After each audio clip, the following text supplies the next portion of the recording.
학생 여러분 안녕하세요.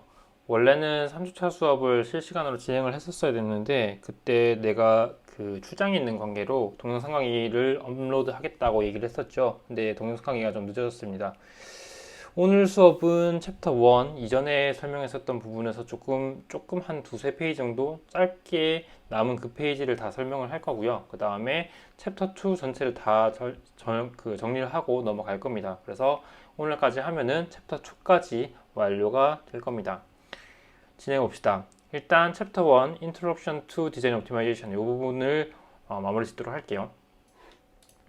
자, 첫 번째로 1.5.6 Functions of Several Variables라고 해가지고 우리가 앞으로 초적 설계 문제를 다룰 때 써야 되는 어떤 수학적인 표현법들 이런 것들을 정리하고 넘어가는 시간이었죠. 그래서 1.5.6 같은 경우에는 n개, 처음에는 이제 이 n개의 그 변수가 있을 때 n개의 x라는 변수가 독립적인 변수, independent variable, 독립 변수가 있을 때 함수를 어떻게 정의를 할 건지를 봤더니 우리가 일반적으로 수학적으로 많이 표현하는 방법처럼 f라는 함수가 있고 이 함수는 x라는 벡터를 가지는 x라는 벡터의 독립 변수를 가지는 어떤 함수다라고 정의를 할 수가 있을 거고요.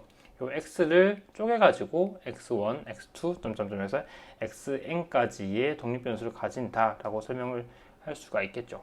그죠? 이렇게 설명할 수 있을 거고, 그리고 얘 같은 경우는 그냥 단일 함수에 대한 설명이고요. 단일 함수가 아니라 예를 들면 n개의 똑같이 1부터 n까지의 독립 변수를 가지는데 n개의 함수가 있다. 그리고 그 n개의 함수 중에서 내가 몇 번째, i번째 함수에 대해서 설명을 하겠다라고 할 때는 여기다가 밑에 그 하점자로 해서 i라는 그 인덱스를 붙여주게 됩니다. 그러면은 얘는 i번째, n개의 이거 n으로 하지 맙시다. 왜냐면은 그 독립 변수가 n개이기 때문에 얘를 m으로 보는 게 맞겠네요. 이거를 n이 아니라 m으로 보는 게 맞겠네요. 여기서도 지금 m이라고 적혀 있죠. 그래서 m개의 그 함수 중에 i번째 함수는 이렇게 정의를 할 수 있다. 이렇게 하점자를 붙여가지고 정의를 할 수 있다는 겁니다.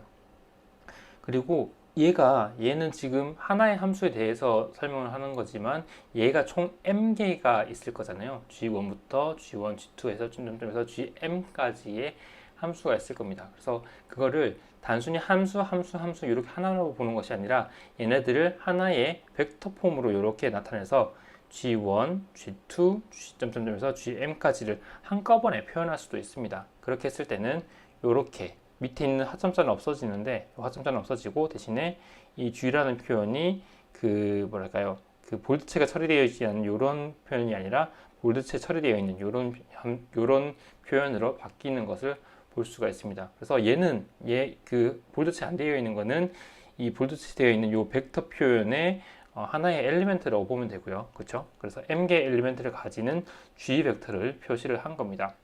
지금 참고로 지금 x 벡터예요. 요거 있죠. 요거 x 벡터도 마찬가지로 n개의 엘리멘트를 가지고 있는 하나의 벡터이기 때문에 볼드체로 지금 이렇게 표시가 된 것이고요. 얘네들은 각각의 엘리멘트이기 때문에 볼드체로 처리되어 있지 않습니다. 그거랑 마찬가지로 얘는 볼드체로 처리되어 있지 않고 얘네들이 m개가 모여서 만들어진 벡터는 이렇게 볼드체 처리가 되어 있다는 거 확인할 수가 있고요. 그 다음에 수학적으로 이렇게 세로로 쭉 나열되어 있는 어떤 벡터는 그 트랜스포즈 아마 학생들이 배웠을 거라고 생각을 하는데 트랜스포즈라고 해가지고 t를 이렇게 붙여주면 얘를 옆으로 이렇게 돌릴 수 있어요. 그죠? G1, G2 점점점에서 GM으로 아래쪽으로 이렇게 그 늘어져 있는 벡터를 G1, G2 점점점에서 GM까지 이렇게 가로축으로 이렇게 배열할 수 있게 됩니다. 트랜스포즈라는 것을 이용을 하면요. 그래서 이렇게도 표현할 수가 있다라는 거 정리를 하고요. 그 다음에 이 부분은 책에 있는 내용을 조금 정리를 해본 건데요. 모든 함수들은 continuous, 그 연속 또는 두 번 연속적으로 미분이 가능하다라고 그 가정한다라는 뜻인데요. 우리가 그 최적 설계를 진행을 할 때 많은 함수들을 볼 거예요. 근데 그 함수들을 기본적으로는 continuous, 연속적이다 라고 가정을 하고요. 또는 연속적이라고 가정하거나 또는 두 번 연속적으로 미분 가능하다 라고 우리는 보겠다는 거예요. 기본적으로는요. 이런 함수가 아닐 수도 있는데 기본적으로는 이렇게 보겠다. 근데 이 continuous라는 거는 학생들이 고등학교 때도 많이 배웠죠. 뒤에서도 나오겠지만 요것도 설명하고 넘어갈까요? 예를 들면요. 얘는요. 지금 얘 같은 경우는 얘는 마치 y는 x제곱 이렇게 생긴 되게 간단한 형태의 함수인 건데 얘는 연속적이죠. 이 기울기 또는 이 굴곡이 스무스하게 이렇게 만들어지는 것이기 때문에 연속적이라고 볼 수 있고 어디에 끊어진 부분이 없기 때문에 연속적이라고 볼 수가 있을 겁니다. 그렇죠? 근데 요거랑 반대되는 개념으로 불연속한 함수 같은 경우에는 이런 거요. 얘는 스무스하게 이렇게 나오기는 하는데 여기 x1 지점에서 여기와 여기 이렇게 함수가 딱 끊어져 있어요. 그렇죠? 이런 경우에는 우리가 불연속 함수라고 부르고 영어로는 discontinuous 함수라고 부르죠. 이런 경우에는 최적 설계를 하기가 굉장히 어려워져요. 그래서 기본적으로는 이런 식의 함수를 우리는 다룰 거다. 이런 식으로 연속의 형태, 끊어지지 않는 형태의 함수를 다룰 거다라고 이해를 하면 되고, 추가적으로 얘는 continuous 함수이고요. 그렇죠? continuous 함수이고, 요거 말고 이거 두 번 미분 가능한 것, 두 번 미분 가능한 함수 같은 것들을 우리가 고려를 하게 될 건데, 예를 들면 이런 겁니다. 이런 거야. sin x를 한 번 미분하면 cosine x죠. 그렇죠? 그리고 얘를 한 번 더 미분하면 마이너스 sin x가 되고요. 그리고 계속 미분이 가능한 거고요. 그렇죠? 더 미분이 가능할 거고, 또는 익스포넨셜 함수 이런 것도 계속적으로 내가 원하는 만큼 미분이 가능할 거고요. 그렇죠? 또는 유한하게 미분이 가능한 건데 두 번 이상 미분 가능한 것이 이런 것들. 예를 들면 x 세제곱, 그러면 얘를 미분하면 3x 제곱이 되고요. 한 번 미분하면 3x 제곱, 두 번 미분하면 6x, 세 번 미분하면 6이 되죠. 그렇죠? 그런 식으로 세 번까지 미분이 가능하기 때문에 이런 것들, 이런 함수들을 우리가 일반적으로 다루게 될 겁니다. 근데 모든 함수가 continuous, 그러니까 연속적이거나 두 번 미분 가능한 함수들은 아니에요. 그건 아니에요. 그런 거 참고를 하고, 그리고 한 가지 볼 수 있는 거는 연속적인 함수가요, 미분 가능할 필요는 없다라고 적혀 있어요. 요거요. 그러니까 우리가 일반적으로 이런 함수 또는 이런 함수를 다루게 될 건데, 이런 것들을 가정해서 우리가 함수를 볼 건데, 굳이 이 continuous한 함수가 differentiable, 그러니까 미분이 가능할 필요는 없다라는 겁니다. 예를 들면 이런 거요. 요거는 연속적이긴 하죠. 어딘가 떨어져 있지는 않죠. 이 함수가 요렇게 떨어져 있지는 않는데, 이쪽 부분에서 얘를 조금 더 확대해서 만약에 이렇게 봅시다. 그러면은 여기 부분에서 그러니까 이 부분의 왼쪽으로 봤을 때는 미분값이 이렇게, 그러니까 미분이란 것 자체가 함수의 기울기를 뜻하잖아요. 그래서 이 점의 왼쪽 부분에서는 기울기가 이렇게, 이 점의 오른쪽에서 기울기는 이렇게 되기 때문에 이 점에서는 기울기를 정의할 수가 없습니다. 그죠? 왜냐면은 기울기가 딱 하나가 나와야, 이 점에서 기울기가 딱 하나가 나와야 기울기라는 것을 정의할 수 있는데, 여기서는 기울기가 두 개가 나왔기 때문에요. 그죠? 마찬가지로 여기서도 기울기는 두 개씩 나오게 되겠죠. 그래서 이 함수 같은 경우에는, 이렇게 생긴 함수 같은 경우에는 연속적이긴 하지만 미분 자체는 안 된다. 미분은 안 되는 함수다라고 생각하면 되고, 대표적으로 이렇게 생긴 거 보통 이렇게 보죠. 이게 x, y가 있으면 요렇게 만들어지는, 지금 좀 잘못 그렸는데 이런 식으로 약간 V자형으로 그려지는 이런 함수들을 연속적이지만 미분 불가능한 함수라고 얘기를 합니다. 그래서 이런 함수를 다루기도 해요. 얘는 연속적이긴 하잖아요. 그죠? 그래서 이런 함수를 다루게 되는데, 연속적인 함수를 다룬다고 해서 이 함수 자체가 미분 가능할 필요는 없다라는 겁니다. 그리고 두 번 미분 가능한 함수 같은 경우에는, 그러니까 함수의 두 번 미분 가능한 그 가능성 자체는요, 두 번 미분 가능하다는 것뿐만 아니라 2차 미분 자체가 컨티뉴어스하다. 2차 미분요. 그러니까 두 번 미분한 그 함수 자체도 연속적이다라는 거예요. 요거 얘네들도 마찬가지고 얘네들도 마찬가지고 예를 들면 그냥 요걸로 봅시다. 얘를 1차미분하면 얘고요. 얘를 2차미분하면 UX죠. 근데 이 UX라는 것 자체를 수학적으로 그려보면은 그냥 이렇게 될 겁니다. 0을 지나가는 요런 함수가 될 거예요. 그렇죠? 얘네들은 continuous 연속적인 함수겠죠. 그렇죠? 그래서 이런 것들을 다룰 거다라는 겁니다. 이런 함수들을 자주 다루게 될 겁니다. 예를 들어서 네 가지 케이스가 있는데 아까 얘기했다시피 그 미분 가능한 함수, 그렇죠? 연속적이고 미분 가능한 함수, 그 다음에 연속적이지만 미분이 불가능한 함수, 이런 것들도 다룰 수가 있을 거고요. 그 다음에 문제가 되는 거는 이 부분인데요. 일단 얘 같은 경우는 애초에 함수가 아닙니다. 자, 왼쪽 거랑 오른쪽 게 다른 게 뭐냐면요. 자, 왼쪽 거랑 오른쪽 게 다른 게 뭐냐면 얘는요. 이 위치 x1에서의 값이 여기 요렇게 표현을 하거나 보통 이 둘 중에 하나를 표현하죠. 그래서 이때 x1에서의 함수의 값을 여기 또는 여기거나 둘 중에 하나만 택할 수 있는 건데 얘 같은 경우는 x1에서의 함수의 값이 여기서부터 무수히 많은 y 값을 이렇게 가질 수가 있어요. 우리가 일반적으로 함수라는 것 자체는 x란 것 하나는 y란 것 하나에 대응이 돼야 돼요. 1대1 대응이 돼야 돼요. 그렇죠? 또는 예를 들면은 뭐가 있지? 그러니까 요거 봅시다. x 하나에 y 하나가 대응돼야 되는데 얘는 x 하나에 x1이라는 어떤 값 하나에 y라는 함수값이 엄청나게 많이 적용이 될 수 있잖아요. 그렇기 때문에 얘는 우리가 함수라고 정의를 하지 못합니다. 그래서 이런 것들은 다루지 않을 거고요. 이런 것들은 다룰 수는 있어요. discontinuous, 그러니까 불연속적인 함수들을 다룰 수는 있는데 가능한 한 이런 것들을 많이 다루려고 하죠. 최적설계 쪽에서는. 왜냐하면 이런 것들이 더 쉬운 문제들이니까. 그런데 부득이하게 이렇게 discontinuous한 어떤 함수를 다루게 될 수도 있어요. 그런 것들. 그리고 그래서 총 4가지의 케이스가 있는데 이 중에서 얘는 어차피 함수가 아니기 때문에 우린 다루지 않을 거고 이 3가지 케이스를 다룰 거다. 근데 이 중에서 특별한 어떤 조건이 없는 한 우리가 기본적으로는 미분 가능하고 그다음 연속적인 함수를 다루게 될 거다 정도로 이해하면 될 것 같아요. 그리고 1.5.7 Partial Derivatives of Functions 라고 해서 함수의 편미분에 대한 설명입니다.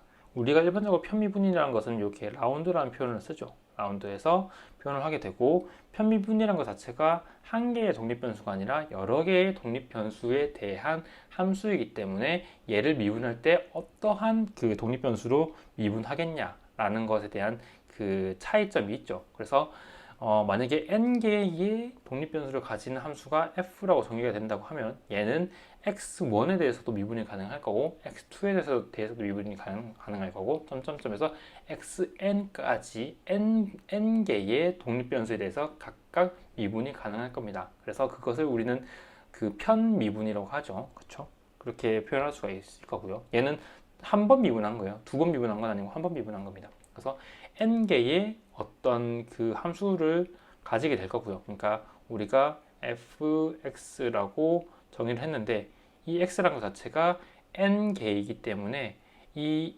f의 미분값 얘는 미분항, 그러니까 미분된 이 함수는 n개가 될 겁니다. 그렇죠? n개가 될 거고요. 그렇죠?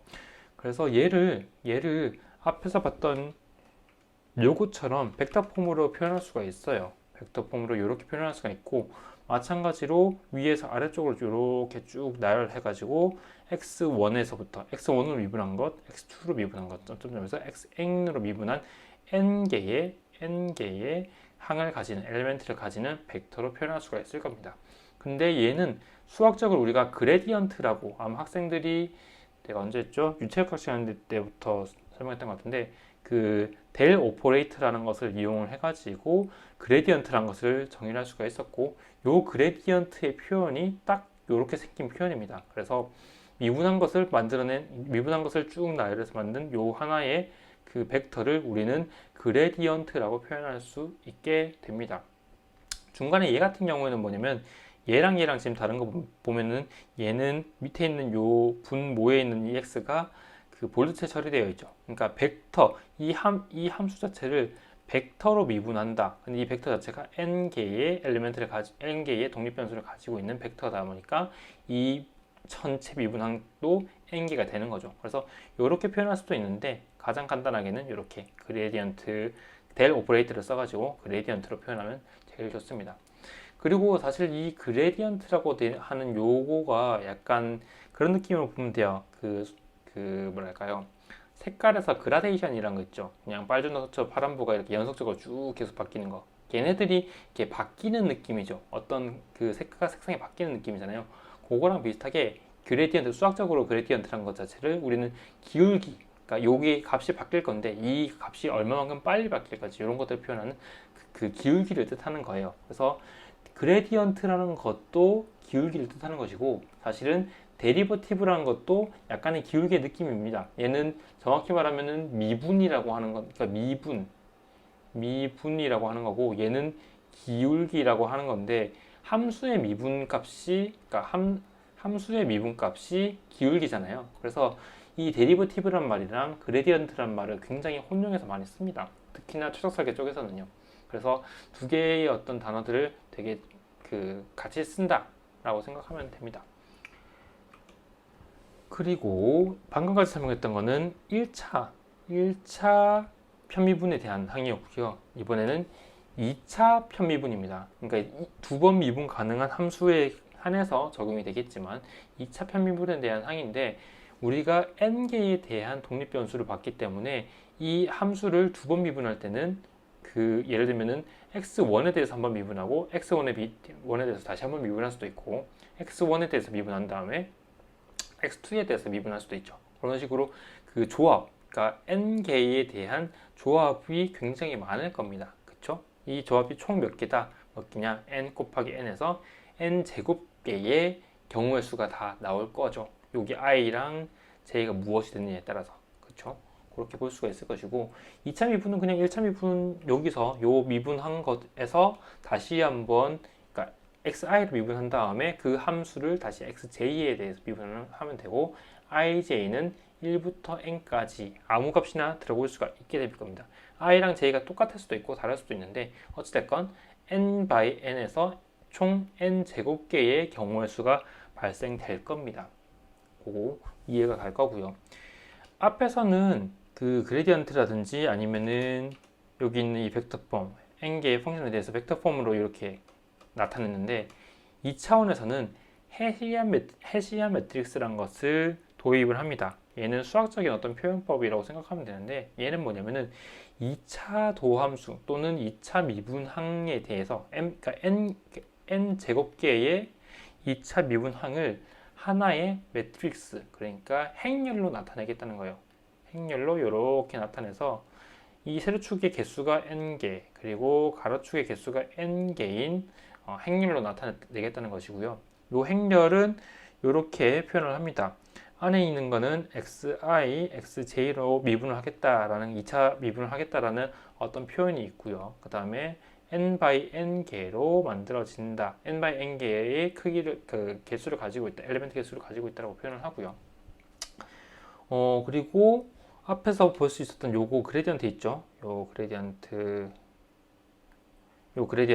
여기서 보면은 델 오퍼레이터가 하나만 있는데 얘는 2차 미분을 했기 때문에 델 오퍼레이터의 제곱 형태로 나타나게 돼요. 그래서 이 델 오퍼레이터의 제곱이라고 되어 있는 거는 2차 미분을 한 거다라고 생각을 하면 되는데 2차 미분이 n개의 n 제곱개의 엘리멘트를 가지고 있어서 걔를 매트릭스 형태로 정리를 했다라고 생각하면 됩니다. 이쪽 방향으로 n개, 이쪽 방향으로 n개에서 총 n by n의 매트릭스 형태로 만들어지고 얘를 우리는 앞으로 헤시안 매트릭스라고 부를 겁니다. 헤시안 매트릭스는 이런 2차원 그 매트릭스를 통칭하는 것은 아니고 2차 미분항들을 가지고 있는 매트릭스를 헤시안 매트릭스라고 부릅니다. 그리고 헤시안 매트릭스의 표현 방법은 이렇게 보통 라지 H에 볼드체를 쳐가지고 매트릭스입니다 라고 표현해 주는 것, 이것이 보통 헤시안 매트릭스를 나타내는 방식이고요.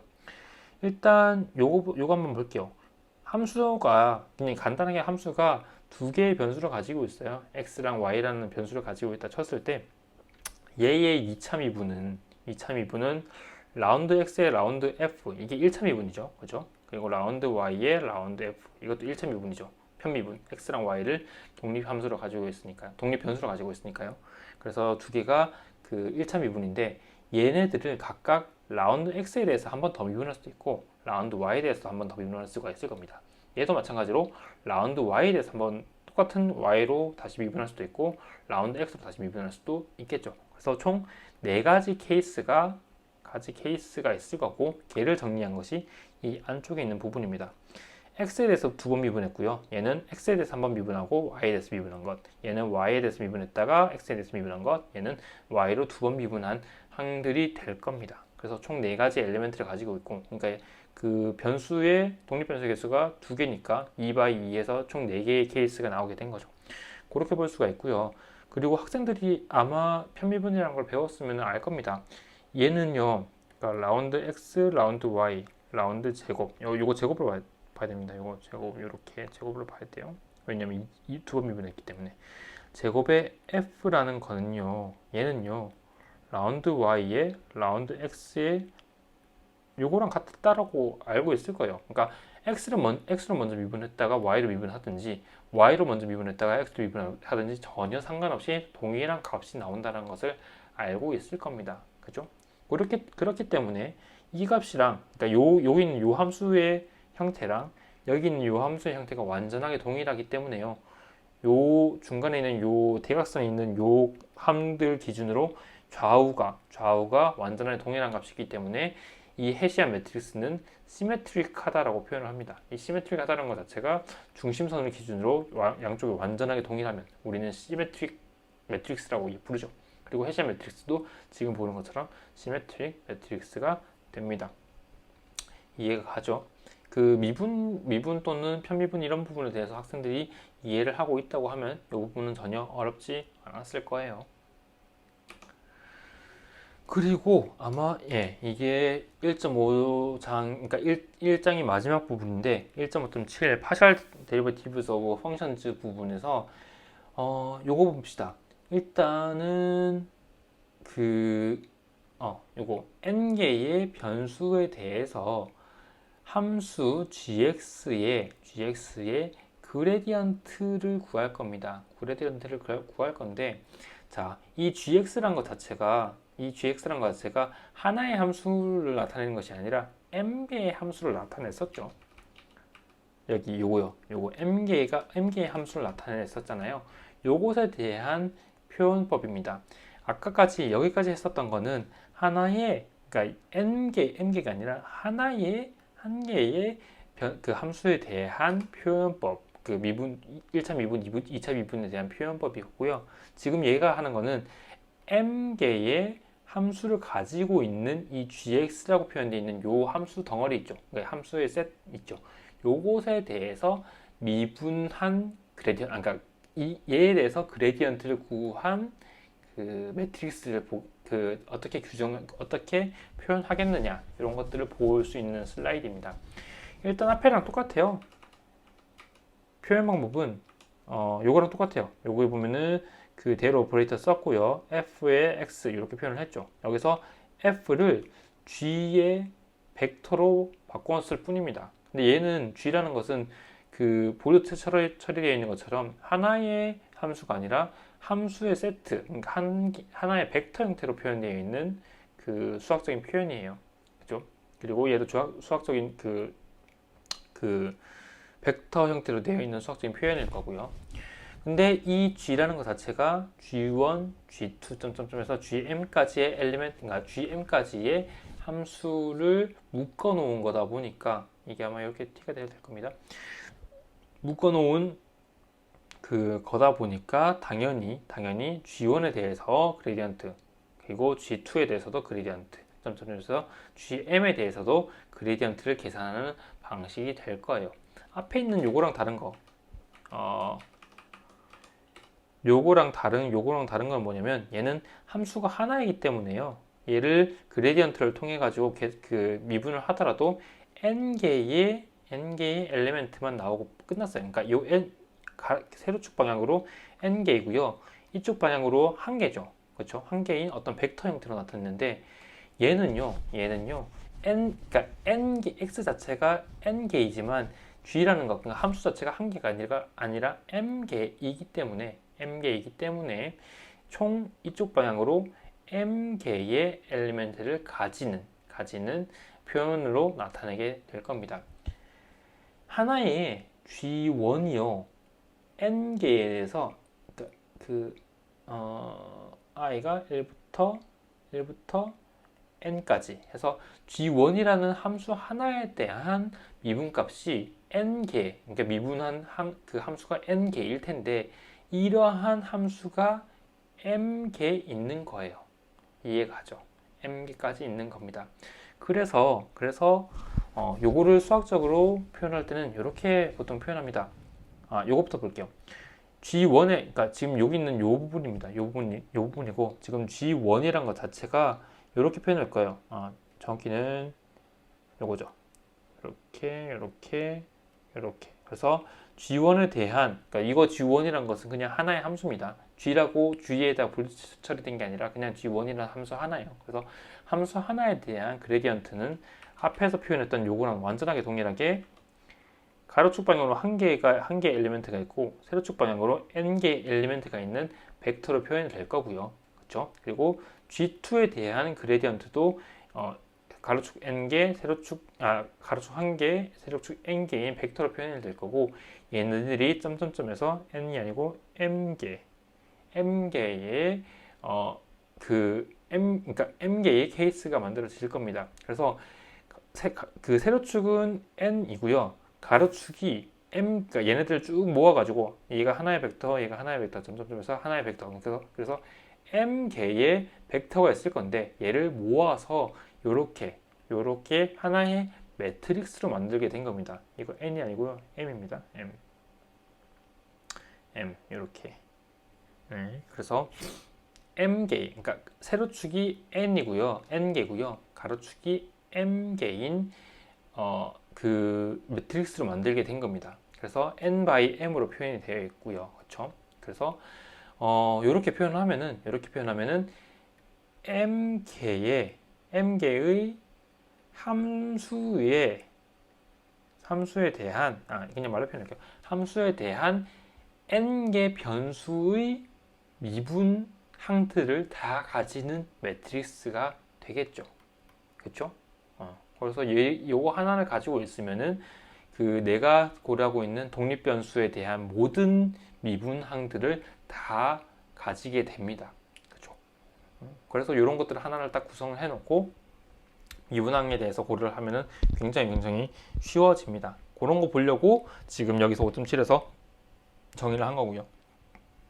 그래서 여기까지 해가지고 그러니까 1장을 마무리 짓도록 합시다. 이 부분에 대해서 잘 이해가 안 간다고 하면은 책에 있는 내용들을 조금 더 자세하게 읽어봐요. 그러면은 훨씬 더 잘 와닿을 거고, 그럼에도 불구하고 좀 안 와닿는다 그러면은 학생들이 배웠었던 뭐 기초공학 수학이라든지 응용공학 수학 이런 것들 있죠. 그런 것들을 찾아보면서 그 책 찾아보면서 벡터가 이렇게 표현됐었던 거지, 매트릭스가 이렇게 표현됐던 거지, 그리고 벡터를 여러 개 붙여가지고 매트릭스 만들 수가 있었지, 이런 것들을 되새겨 보면은 훨씬 이해가 쉬울 겁니다.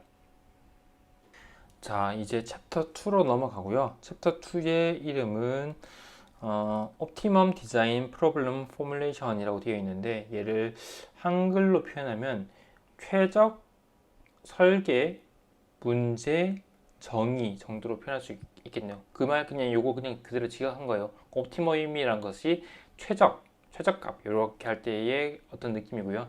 디자인이 설계고요. 그렇죠? 공학적인 설계할 때 그 설계고요. 그 다음에 프로블럼 문제고요. 포뮬레이션, 포뮬레이션이라는 것 자체가 어떤 것들을 수학의 어떤 그 수식으로 표현하는 것들을 보통 포뮬레이션이라고 하는데, 그래서 그런 식으로 이해를 해도 되는데, 얘를 최적 설계 쪽에서는 정의를 한다, 뭔가 문제를 정의한다라고 할 때도 포뮬레이션이라는 표현을 써요. 그래서 옵티멈, 디자인, 프로블럼, 포뮬레이션은 최적 설계, 문제, 정의라고 직역할 수도 있을 것 같아요.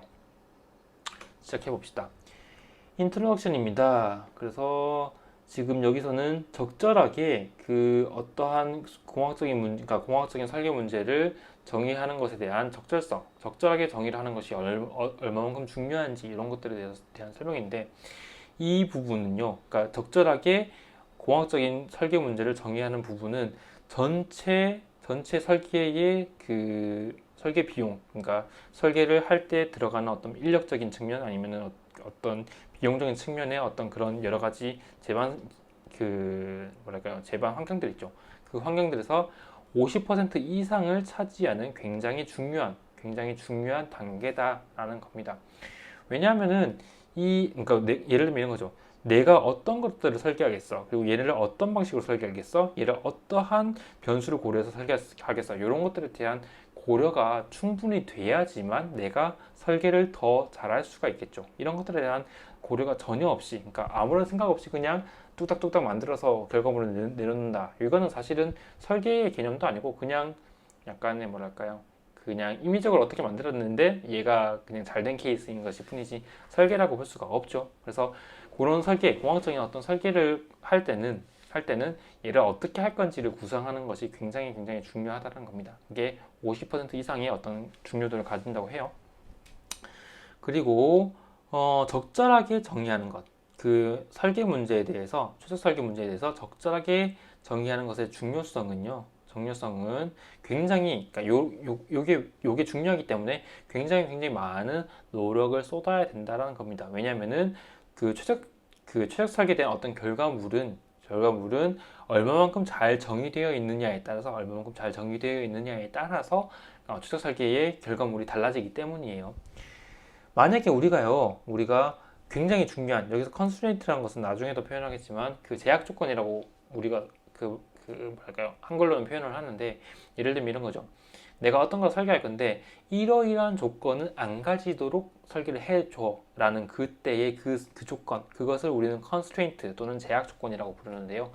굉장히 중요한 제약 조건을요, 만약에 우리가 잊었어요. 예를 들면 뭐가 있을까요? 뭐 예를 들면 이 비행기가 100인승이기 때문에 100명의 사람을 띄울 수 있을 만큼의 리프트를 만들어줘야 돼 라는 어떤 제약 조건을 무시하고 항공기를 만들었는데, 실제로 비행기를 띄워봤더니 100명을 띄워봤더니 비행기가 안 떠요. 그러면 아예 그냥 이 설계 결과는 우리가 원했던 설계 결과랑 아예 동떨어진 실패한 설계 결과물이잖아요. 그런 그 어떤 뭐랄까 중요도가 있기 때문에 이런 굉장히 중요한 어떤 크리티컬한 어떤 컨스트레인트 제약 조건은 무조건 설계의 어떤 과정에 반영이 돼야 될 겁니다. 그렇죠? 그런 것들. 그렇기 때문에 설계 문제에 대해서 정의를 하는 부분이 굉장히 중요하다는 것이고요. 또는 우리가 예를 들면은 내가 항공기를 만들고 싶은데 항공기는 100인승 이상이 돼야 되고 얘는 뭐 마하수가 뭐 정말 말도 안 되게 마하수가 5 정도의 극초음속이 돼야 되고, 그 다음에 엄청 가벼워야 되고, 금액이 정말 싸야 되고, 이런 여러 가지 제약 조건들을, 그러니까 그 제약 조건들을 너무너무 많이 부여하게 되면 데이예요. if 데이예요. 그래서 너무너무 많이 부여하거나 얘네들이 중구난방식으로, 예를 들면은 항공기를 설계할 때 나는 속도를 빠르게 하고 싶어. 그러면은 속도를 빠르게 하려면은 예를 들면 뭐 날개가 되게 날렵하거나 이런 식으로 조건이 되겠죠. 근데 날개는 되게 뭉툭하고 날개는 되게 그냥 그 직사각형 날개 형태로 되게 간단하게 되어 있는데 속도는 굉장히 빠르게 하고 싶어. 이런 식으로 어떤 제약 조건들이 일관성 있게 조건이 주어진 게 아니라 되게 중구난방식으로 조건이 주어진다고 하면은 이 제약 조건을 다 만족하는 어떤 최적 설계 결과를 못 찾을 수도 있어요. Way no solution. 그래서 그런 최적 설계의 어떤 결과물을 우리가 찾지 못할 경우도 있습니다. 근데 우리가 원래 원했던 거는, 예를 들면 이런 거죠. 항공기 날개가 조금 이상해도 상관없어요. 근데 어쨌든 우리가 원했던 그 100인승 비행기 또는 뭐 굉장히 빠른 비행기를 만들 수가 있으면 괜찮은데, 모든 좋아 보이는 조건들을 다 접목시켜 가지고 이런 것들을 다 만족시키는 최적 설계 결과물을 내놓으라고 되게 그 강하게 욕을 하면 결론적으로 최적 설계 결과물을 아예 못 내놓을 수도 있다는 겁니다. 그래서 적절하게 최적 설계를 최적 설계 문제를 정의하는 것이 굉장히 중요하다는 거예요. 요러한 여러 가지 어떤 현실적인 문제들 때문에요. 그 부분이고요. 그리고 그 최적 설계 문제를 정의하는 5가지의 프로시저, 그러니까 5가지의 그 과정이 있는데, 스텝 1 같은 경우에는 프로젝트, 프로블럼, 디스크립션이라고 해서 한글로는 과제, 문제 설정이라고 하는 거예요. 예를 들면은 뭐 뒤에서 자세하게 설명을 각각의 스텝에 대해서 자세하게 설명하겠지만, 나는 이러이러한 항공기를 만들고 싶어. 이러이러한 조건을 주고 싶고, 이러이러한 그 성능을 내도록 항공기를 만들고 싶어. 이렇게 설정하는 것을 과제, 문제 설정 또는 프로젝트, 프로블럼, 디스크립션이라고 부릅니다. 이게 가장 처음 진행이 돼야 되고요. 그 다음에 데이터 앤 인포메이션 컬렉션이라고 해서 이러이러한 것들을 만들려면 이러이러한 어떤 조건, 이러이러한 어떤 유동적인 환경, 아니면 이러이러한 구조적인 환경, 이런 것들을 고려해야 되겠구나라는 어떤 정보들을 수집하는 것. 그것이 스텝 2, 자료 및 정보 수집 또는 데이터 앤 인포메이션 컬렉션이라고 부릅니다. 근데 이제 학생들이 지금 그 스텝 1, 2, 3, 4, 5 해가지고 이렇게 분류를 해놓은 거는 지금 학생들이 최적 설계라는 것을 배우기 때문에 스텝이 이렇게 쭉쭉쭉 쪼개져 있는데, 나중에 학생들이 실제로 최적 설계를 진행하다 보면은 굳이 뭐 스텝 1은 이거다, 스텝 2는 이거다, 이런 식으로 이렇게 뭐랄까 명명백백하게 이렇게 정의를 하고 넘어가지는 않아요. 그래서 이렇게 5가지가 있긴 하지만 이거를 굳이 뭐 1, 2, 3, 4, 5 이런 식으로 그 숫자를 써가면서 진행하지는 않을 거다 정도 이해하면 될 것 같고요. 어쨌건 스텝 2 같은 경우에는 자료 및 정보 수집 단계이고요. 그 다음에 스텝 3 같은 경우에는 설계 변수를 정의를 하는 겁니다. 예를 들면 항공기 날개를 설계를 할 건데, 이 항공기 날개 중에서 내가 어떠한 것들을 설계 변수로 잡아서 하겠냐. 예를 들면 뭐 코드랭스 또는 뭐 에스펙트 레이쇼 또는 뭐 그 항공기 날개의 면적 또는 에어포일 형상, 이런 것들, 그 중에서 어떤 것들을 설계 변수로 잡을 건지, 그리고 어떤 것들은 변수로 잡지 않고 고정을 시켜 놓을 건지, 이런 것들을 정의하는 그 단계가 스텝 3, Definition of Design Variables, 설계 변수 정의 단계이고요. 그 다음에 스텝 4 같은 경우에는 뭐냐면은 Optimization Criterion, 그리고 한글로는 최적화 기준 정의라는 부분인데요. 이거는 뭐냐면은 내가 여러 가지 어떤 설계 변수를 가질 거예요. 예를 들면 항공기 날개를 설계할 때 에스펙트 레이쇼랑 코드랭스 그리고 시크니스, 이런 것들을 설계 변수로 잡고 가겠다라고 했을 때, 얘네들을 여러 가지 조합을 하겠죠. 예를 들면 어떤 거는 에스펙트 레이쇼가 10이고, 그 다음에 시크니스가 뭐 코드랭스의 뭐 10%고, 이런 식으로 여러 가지 값들이 딱 정해지잖아요. 근데 그 정해진 그 값들로 나온 형상이 있죠. 그 항공기 날개 형상이 어느 정도의 그 성능을 가지는지는 우리가 평가를 할 수 있어야 될 겁니다. 예를 들면은 얘가 어떤 특정 조건에서 그 항공기 날개를 만들어서 날렸더니 얘가 CL 값이 얼마만큼이 나왔어, 또는 CD 값이 얼마만큼이 나왔어. 그래서 우리가 내가 원했던 거는 적어도 이 정도의 CL 값은 만족이 되는, 이 정도의 리프트 또는 이 정도의 CL 값은 만족이 되는 항공기 날개를 만들어야 됐기 때문에 얘는 더 좋고, 그 조건을 만족하는 얘는 더 좋고 얘는 더 좋지 않겠구나. 그리고 내가 가능한 한 더 많은 리프트를 만들어내는, 일반적으로 알고 있죠. 그 최적 설계 이쪽 부분을 차치하고라도 학생들이 물체역학 또는 항공역학을 들었으니까, 아니면 항공우주학 개론을 들었으니까, 가능한 한 뭐 예를 들면 드래그는 동일한 수준인데 더 많은 리프트를 만들어내거나, 아니면 같은 리프트 수준인데 더 적은 드래그를 만들어내는 항공기 날개 또는 에어포일이 공기역학적으로 더 좋은 거는 학생들이 충분히 알고 있잖아요. 그래서 가능한 한 내가 설계를 하긴 할 건데, 뭐 A라는 형상, B라는 형상, 이런 것들을 다 고려를 할 건데, 이 중에서 어떤 것이 그래도 가장 뭐 예를 들면 가장 그 드래그 값은 비슷한 수준이지만 가장 리프트가 많이 만들어지겠냐, 또는 리프트는 비슷한 수준이지만 가능한 한 드래그가 작게 나오겠느냐, 이런 것들을 판단하는 기준이 있죠. 그 기준을 정의하는 단계가 스텝 4입니다. 그리고 마지막 요 부분은 제약 조건, 아까 얘기했었던 그 컨스트레인트, 내가 설계를 할 건데 적어도 이런 것들을 만족을 하게끔 했으면 좋겠어 라고 하는 그 제약 조건을 정의하는 부분이 스텝 5, Formulation of Constraints 부분입니다. 그래서 총 5가지 스텝으로 구성이 되어 있을 건데, 아까도 얘기했지만 학생들이 그 최적 설계에 대해서 익숙해지면은 굳이 스텝을 이렇게 나누어서 진행하지는 않지만, 학생들이 지금 배우는 단계이기 때문에 각각의 스텝을 5가지로 나눴고 각각의 스텝에 대해서 차근차근 이제 알아보도록 하겠습니다. 자, 챕터 2.1 The Problem Formulation Process라는 부분이고 앞에서 설명했었던 그 스텝 5가지의 스텝에 대해서 이제 순서대로 설명을 할 겁니다. 2.1.1 같은 경우에는 스텝 1 프로젝트 프로블럼 디스크립션이라는 부분이고요.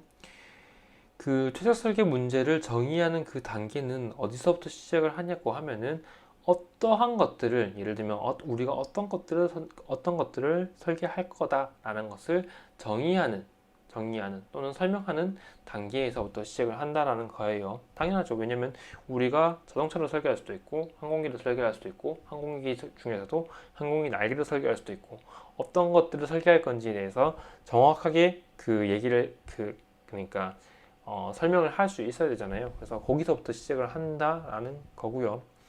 그 다음에 이 설명이라는 것 자체는 그러니까 우리가 무엇을 할 건지 그 문제가 무엇인지 또는 우리가 하고자 하는 그 프로젝트가 어떤 것인지에 대해서 설명하는 것 자체는 전체적인 목적, 우리가 무엇을 할 건지, 이 프로젝트가 무엇 때문에 시작하게 됐는지 또는 우리가 무엇을 다루려고 하는지에 대한 전반적인 목적을 다 설명할 수가 있어야 될 겁니다. 그죠? 그래야 우리가 하고자 하는 그 최적 설계의 어떤 큰 그림을 그려놓고 시작을 하는 거가 되겠죠. 그래서 그 부분을 설명하는 것이고요. 예를 들면 우리는 뭐 공격학적인 입장에서 항공기 날개만을 한번 설계를 해보자. 특히나 항공기 날개 중에서 메인 윙, 주날개에 대해서 설계를 해보자. 그리고 우리가 뭐 목표로 하는 것은 이 날개를 조금 형상을 바꿔가지고 조금 더 어떤 공격학적으로 효율적인 어떤 날개를 만들어 보자. 이런 것에 대한 결정 사항들, 이런 것들이 스텝 1 프로젝트 프로블럼 디스크립션 부분에서 진행이 되게 됩니다. 자, 그리고 2.1.2 부분은 스텝 2 데이터 앤 인포메이션 컬렉션 부분인데요. 이 부분에서 뭘 할 거냐고 하면은 우리가 최적 설계를 진행하기 위해서 필요한 사전 지식들 있죠. 예를 들면은 항공기 날개를 설계하겠다고 했을 때 이 항공기 날개가 몇 인승급 항공기를 위한 날개이구나, 아니면 이 항공기가 비행하는 어떤 비행 속도는 이 정도가 어느 정도가 되겠구나, 이런 것들, 그런 그 설계에 필요한 모든 지식들, 모든 정보들을 수집하는 단계가 스텝 2 데이터 앤 인포메이션 컬렉션 부분입니다. 또는 그러니까 이런 부분도 진행이 돼야 되고요. 그리고 이 스텝 2에서는 우리가 예를 들면 이런 거죠. 항공기 날개를 설계할 때 우리가 많이 보는 것들이 항공기 날개의 CL값 또는 CD값을 어떻게 획득하겠냐라는 것에 대한 어떤 결정을 해야 돼요. 예를 들면은 풍동, 윈드 터널이라고 부르는 그 풍동 내에다가 날개를 집어넣어 가지고 바람을 불어서 CLCD 값 같은 것들을 측정할 수도 있고, 그러니까 실험적으로 측정을 할 수도 있고, 아니면 컴퓨터 시뮬레이션, 뭐 CFD 같은 것들을 이용해 가지고 컴퓨터 가지고 해석을 할 수도 있을 겁니다. 그죠? 그래서 그런 방식들에 대한 고려를 이 스텝 2에서 고려를 해야 돼요. 나는 실험적으로 가서, 그러니까 실험을 통해 가지고 데이터를 획득할 거야. 또는 내가 컴퓨터 시뮬레이션을 통해서 데이터를 획득할 거야. 대신 그러면 컴퓨터 시뮬레이션 중에서도 어떠한 프로그램 아니면 어떠한 방법론을 이용을 해서 CLC 값을 계산해 낼 거야 라는 어떤 그 지식들 있죠. 그런 것들이 정의가 돼야 됩니다. 이 스텝 2에서요. 그 정도가 정의되는, 그런 것들을 정의하는 것이 스텝 2다 라고 생각하면 될 것 같고요. 스텝 3 같은 경우에는 이제 디자인 베리어블, 그러니까 설계 변수에 대한 정의입니다. 내가 어떠한 것을 설계 변수로 잡고 추적 설계를 진행하겠느냐라는 부분인데, 일단 디자인 베리어블이라는 것 자체, 그러니까 그 설계 변수라는 것 자체가 학생들이 아직 그 추적 설계를 직접 해본 적이 없기 때문에 그 설계 변수라는 말 자체가 되게 생소할 수도 있는데, 그냥 쉽게 생각하면 이거예요. 항공기 날개를 설계할 건데요. 항공기 날개에 뭐 예를 들면은 그 섹션 에어포일, 그러니까 단면 에어포일의 thickness는 얼마가 돼야 될지, 그러니까 나는 설계를 할 때 에어포일의 thickness를 한번 바꿔보겠어, 또는 에어포일의 코드 랭스를 바꿔보겠어, 또는 항공기 날개의 길이, 스팬 길이를 한번 바꿔보겠어 라고 할 때 그 변하는 그것들 있죠. 걔네들을 변수로 지정해 놓은 것이 디자인 베리어블 설계 변수라고 부르는 거예요. 그래서 우리가 그 추적 설계를 진행하고자 할 때 변화되는 어떤 그 것들, 그러니까 그런 변수들, 그런 것들을 우리는 설계 변수, 디자인 베리어블이라고 하고요. 그 다음에 디자인 디그리 오브 프리덤이라고 하는 거는 이 디그리 오브 프리덤이라는 것을 우리가 한글로 표현할 때는 보통 자유도라고 표현을 하잖아요. 예를 들면 뭐 3자유도, 6자유도 이런 식으로 표현을 하는 건데 그거랑 똑같은 개념이에요. 그 자유도라는 것 자체가 자유롭게 움직일 수 있는 그 정도의 개수죠. 6자유도면은 보통 뭐 x, y, z축으로의 트랜슬레이션 그리고 x, y, z축으로의 로테이션 해서 총 6개의 자유도를 가진다고 얘기를 하는 건데 그거랑 마찬가지예요. 그래서 이 그 최소 설계에서의 디그리 오브 프리덤이라고 하는 거는 그 설계 변수의 개수, 독립적인 그 종속적인 거 말고요. 독립적인 설계 변수의 개수를 뜻합니다. 이 개수가 많아지면 많아질수록 형상을 좀 더 다양하게 변할 수 있고 조금 더 세부적으로 변화시킬 수 있을 거잖아요. 그래서 그러한 자유도라고 생각하면 돼요. 그래서 이 설계의 자유도라는 것은 설계 변수, 그러니까 독립된 설계 변수의 개수라고 생각하면 됩니다. 그리고 이 그 설계 변수는요, 가능한 한 서로 독립인 것이 좋습니다. 예를 들면요, 요거랑 조금 다른 내용인데, 우리가 카르테시안 코디네이트를 많이 사용하잖아요. x, y, z. 그쵸? x, y, z 또는 뭐 실린드리컬 코디네이트를 많이 사용을 하고요. 스피어 코디네이트 많이 사용하고요. 이런 식으로 코디네이트를 정의를 해서 사용을 하는데 그 코디네이트 얘네들 그냥 카르테시안만 봤을 때도요. 이 각각의 뭐랄까요? 이 각각의 축, 엑시스라고 부르는 이 축은 서로 간의 직각 관계죠. 그쵸? 직각 관계라는 뜻이 뭐냐면은 x 값이 막 왔다 갔다 변해도요. y 값은 그대로 안 변하고 고정할 수 있고 z 값도 변하지 않고 그냥 고정시킬 수 있는 상태인 거잖아요. 마찬가지로 y축 위에서 이렇게 왔다 갔다 하는 값은 x축이랑 z축 값은 그대로 고정인 상태가 될 거고요. 그런 식으로 x, y, z축을 각각 서로 독립인 상태로 만들어 놓은 것이 코디네이트라는 거예요. 왜냐하면 이게 그러니까 이게 변수를 정의할 때, 얘는 뭐 x는 몇, y는 몇, z는 몇 이런 식으로 정의를 할 때 가장 효율적인, 가장 서로 간에 간섭이 없는 x, y, z축이 서로 간섭이 없는 상황이기 때문에 그래요. 그래서 이런 것들을 우리는 독립 변수라고 하죠. 예를 들면 f, x, y, z 이렇게 표현해 놓으면 각각 x랑 y랑 z는 서로 독립인 변수들이다. 독립 변수다라고 표현을 하죠. 왜냐하면 서로 영향을 안 주니까. 그런 것들을 독립 변수라고 하거든요. 마찬가지로 최적 설계를 진행할 때도 가능한 한 독립 변수들과 가능한 한 변수들이 서로 독립이면 좋습니다. 예를 들면요, 서로 종속인 거 한번 생각을 해볼게요. 예를 들면 에어폴이 이렇게 있어요. 에어폴이 이렇게 있고요. 얘가 낙하 0011이에요.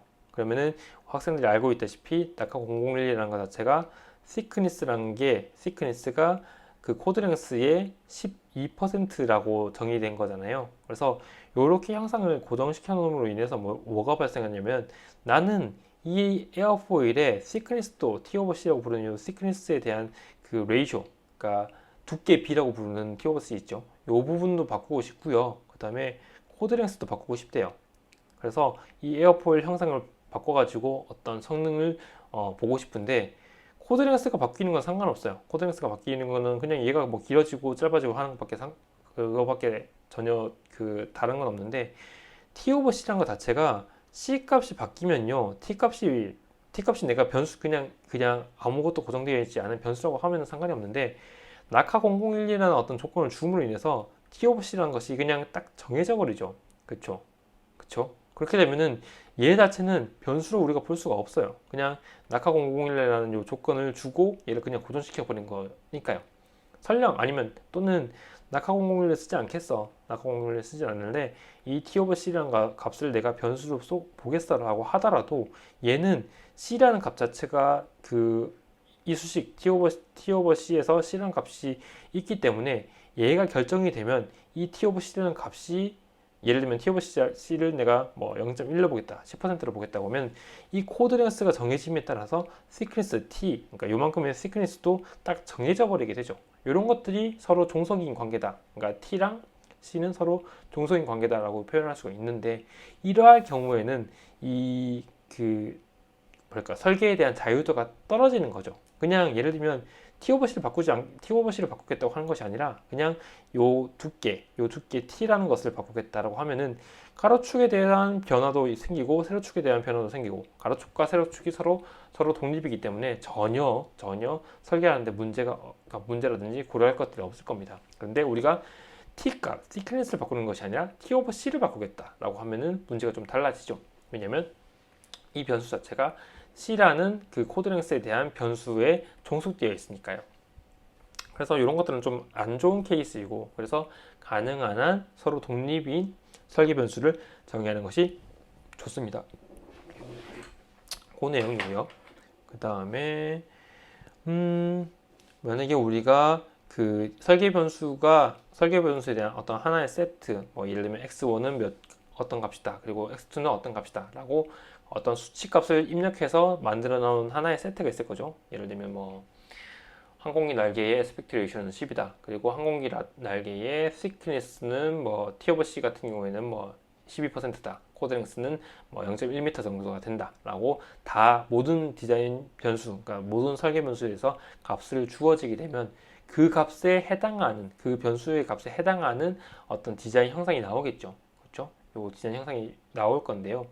요 디자인 형상이 우리가 요구했던 설계 요구 조건을 만족할 필요는 없어요. 만족할 필요는 전혀 없고요. 어쨌든 형상 변수, 그러니까 요 설계 변수에 대한 어떤 값이 주어지면 거기에 상응하는 하나의 고유한 형상이 나오게 될 거예요. 마치 x라는 값 하나에다가 y라는 값 하나가 대응되는 것처럼 하나의 그 설계 변수의 세트가 만들어지면 거기에 상응하는 하나의 형상이 도출이 될 겁니다. 그러니까 형상이라고 보기보다는 하나의 설계 결과물이 도출이 될 겁니다. 그거 기억하고 가면 좋고요. 이 형상 결과가 우리가 원했던 그러니까 우리가 원했던 성능을 가지든 안 가지든 그건 상관없어요. 어쨌든 하나의 세트에 대한 하나의 그 설계 결과물이 나온다. 요거만 이해하면 되고요. 만약에 적절한 설계 변수가 선택되지 않는다고 하면은 이 문제 정의 자체가 정확하지 않거나 아니면 아예 불가능하게 될 겁니다. 예를 들면요, 나는 항공기 날개에 대해서 설계를 하고 싶었어요. 그래서 뭐 T 오버 C도 바꿔보고 그 다음에 코드랭스도 바꿔보고 이렇게 했는데, 갑자기 뜬금없이 뭐 형상 변수가 어떤 게 있을까요? 뭐 예를 들면 뭐 나는 처음에는 에어포일의 형상을 고정시키고 싶었는데 이 에어포일 형상까지 바꾸고 싶대요. 그러면은 굉장히 그 다양한 형태가 만들어지는, 그러니까 그 디그리 오브 프리덤 그 설계의 그 자유도는 높아지기는 하는데 너무 많은 변수들을 고려를 해야 되죠. 예를 들면 뭐 루트 부분에서의 에어포일 형상도 달라질 수도 있고, 팁 부분 또는 중간 부분에서의 에어포일 형상도 달라질 수도 있고, 그런 식으로 형상 변수가 그 설계 변수가 굉장히 많아지는 케이스가 될 거고, 그러면 당연히 설계가 더 어려워질 거고, 그렇죠? 그런 식으로 적절하게 내가 그냥 뭐 예를 들면 짧은 시간 내에 빨리 설계를 하고 싶은데 설계 변수가 너무 많아요. 그러면은 내가 원하는 어떤 설계 결과물을 못 내놓을 수도 있을 겁니다. 또는 너무 설계 변수가 너무 많아가지고, 또는 아예 상관없는 설계 변수를 집어넣어가지고 이 설계의 어떤 과정에 혼란을 주게 되면은 그러니까 설계 결과물이 정확하지 않거나 우리가 원했던 설계 결과물이 아니거나 아니면 아예 설계 자체가 불가능할 수도 있습니다. 그래서 적절한 개수, 적절한 어떤 그 형태의 그 설계 변수를 정의하는 것이 굉장히 중요하죠. 그리고 여기 있네요. 요 부분이요. 그러니까 더 많은 설계 변수를 가진다는 것 자체가 더 많은 디그리 오브 프리덤, 설계에 대한 그 자유도를 만들어내지만 얘는 뭐 무조건 좋은 건 아니에요. 무조건 좋은 건 아니고요. 아니면 이렇게 볼 수도 있어요. 그러니까 지금 여기서 표현한 요 부분은 뭔 뜻이냐면은, 일단 내가 어떤 형상, 그러니까 예를 들면 항공기 날개를 설계를 할 거예요. 그때 일단은 한 10개 정도의 설계 변수를 가지고 있어요. 한 10개, 뭐 예를 들면 T 오버 C, 그 다음에 코드 랭스, 에스펙트 레이쇼, 스윕 앵글, 그 다음에 루트 부분, 중간 부분, 팁 부분에서의 어떤 그 형상 변수들, 이런 것들까지 해서 한 10개 정도를 고려를 해요. 그렇게 고려를 해 놓고 그 중에서 이거는 별로 필요 없겠다, 또는 얘는 얘는 아무리 뭐 많이 변하더라도 크게 차이가 없겠다. 예를 들면은 항공기의 팁 부분, 그러니까 항공기 날개의 팁 부분 보면은 날개가 이렇게 있을 때 이 팁 부분이 되게 얇은 경우가 되게 많거든요. 이 루트에 비해서. 그래서 이 부분에서의 두께가 뭐 아무리 커지더라도 크게 항공기 날개 성능에 영향이 없겠다. 그러면은 이 부분에 대한 그 설계 변수를 제외할 수도 있겠죠. 없애가지고 설계 변수를 줄일 수도 있겠죠. 왜냐면은 설계 변수가 가능한 한 작으면 작을수록 우리가 고려해야 되는 설계 문제는 간단해지니까. 그래서 그런 것들은 삭제를 할 수도 있을 겁니다. 그런 식으로 그 설계 변수를 줄여 나감으로써 최종적으로 적은 설계 변수를 가지게끔 할 수도 있다라는 게 요 내용 설명이고요. 어찌됐건 적절한 개수, 적절한 그 형태의 설계 변수를 정의하는 것이 굉장히 중요하다는 페이지입니다. 요거는요, 책에 있는 내용 그대로 따온 거예요. 그 책에 볼드체로 표현되어 있는 내용을 그대로 따온 건데요. 이겁니다. 일단 각각의 설계 변수는요, 서로 독립이어야 된다라는 거예요. 그래서 아까 얘기했던 그 부분이고요. 독립적이지 않다고 하면은 몇 개는 그 이퀄리티라고 부르는, 그 뒤에서 설명하겠지만 이퀄리티 컨스트레인트라는 것들로 서로 그 종속적인 관계로 만들어질 수 있다라는 것이고요. 그 다음에 마치 그 T 오버 C랑 코드랭스의 그 관계인 것처럼요. 그런 수직이 추가적으로 만들어질 수 있다는 것이고, 그 다음에 뭐가 있을까요? 우리가 설계를 진행할 때요, 설계를 적절하게 진행을 하려면 최소한 몇 개 정도, 예를 들면은 항공기 날개 에스펙트 레이쇼만 딱 바꿔가지고 그 항공기 날개를 설계했다고 하기는, 그 항공기 날개를 우리는 설계했습니다 이렇게 얘기하기는 좀 애매하죠. 왜냐하면 다른 설계 변수들도 충분히 있었고 걔네들을 바꾸면 더 나은 설계 결과물이 도출될 텐데, 그죠? 그래서 최소한 몇 개 정도의 설계 변수는 가지고 있는 것이 좋다라는 것이고요. 근데 너무 많은 그 설계 변수를 가지는 것은 그다지 좋은 것은 아닌 거고요.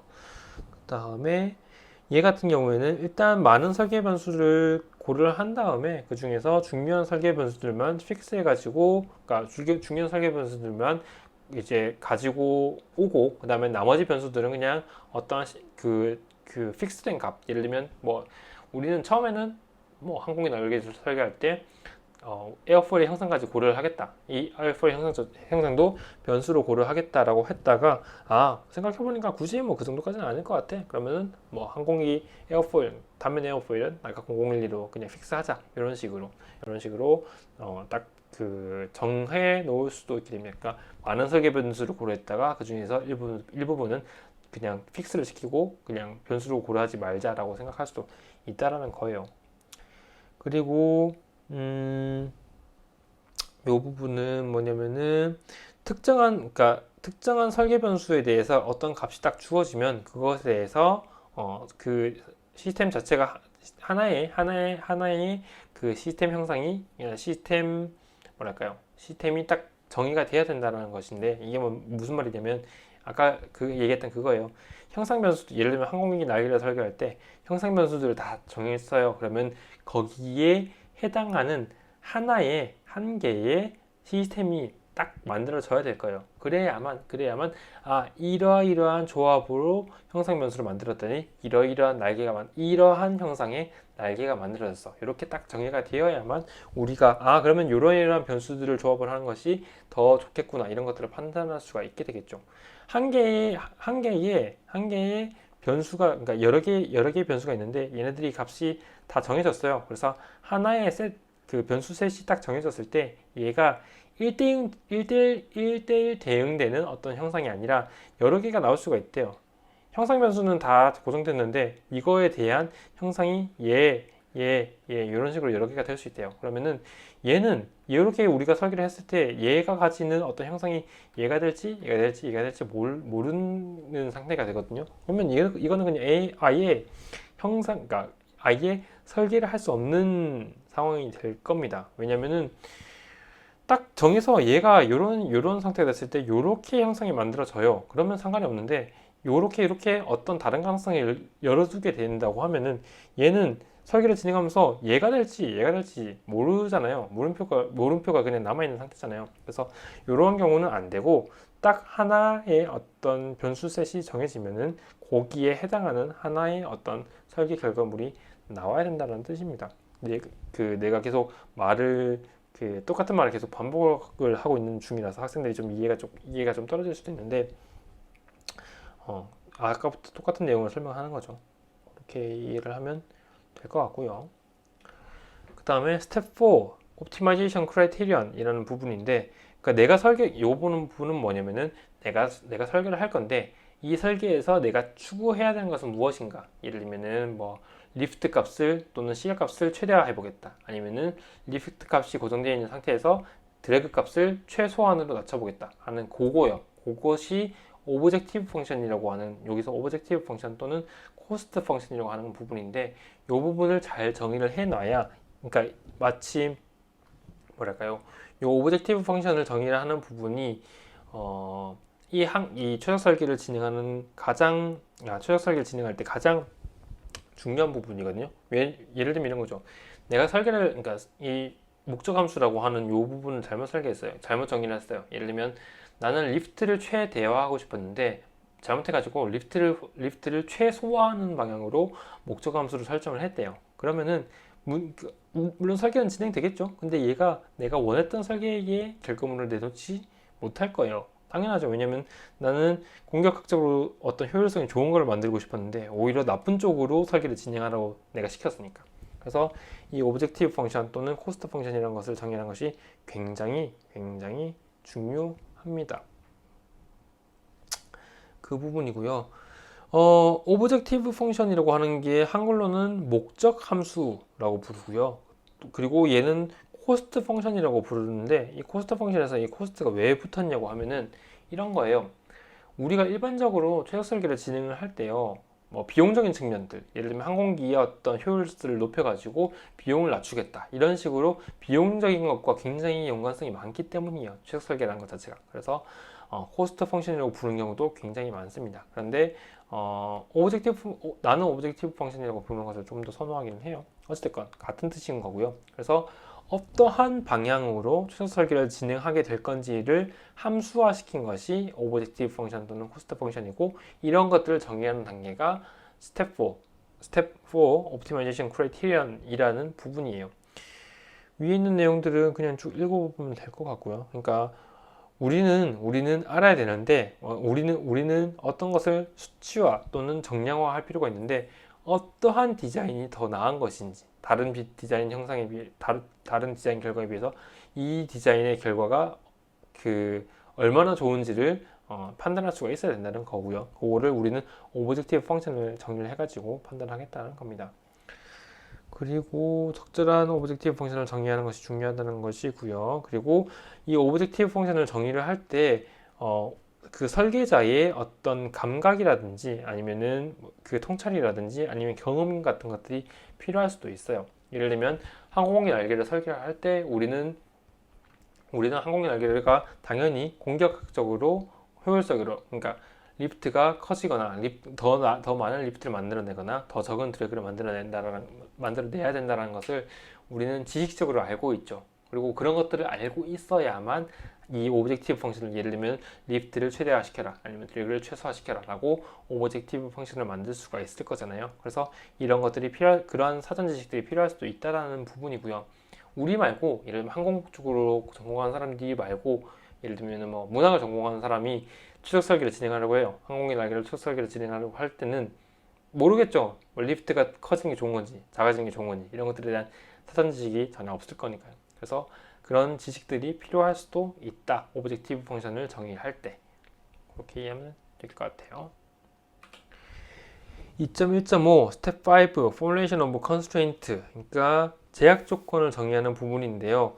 우리가 설계를 진행을 할 때 어떤 것들을 제약해야겠느냐라는 부분입니다. 일단 constraint라는 것은 제약 조건이라고 설명할 수가, 한글로 표현할 수가 있다는 것은 내가 설명을 했고요. 그리고 얘는 뭐냐면 제약을 주는 건데요. restriction, 제한을 주는 건데, 우리가 하고자 하는 그 디자인의 제약 조건을 주는 겁니다. 제약을 두는 것을 constraint 또는 제약 조건이라고 부릅니다.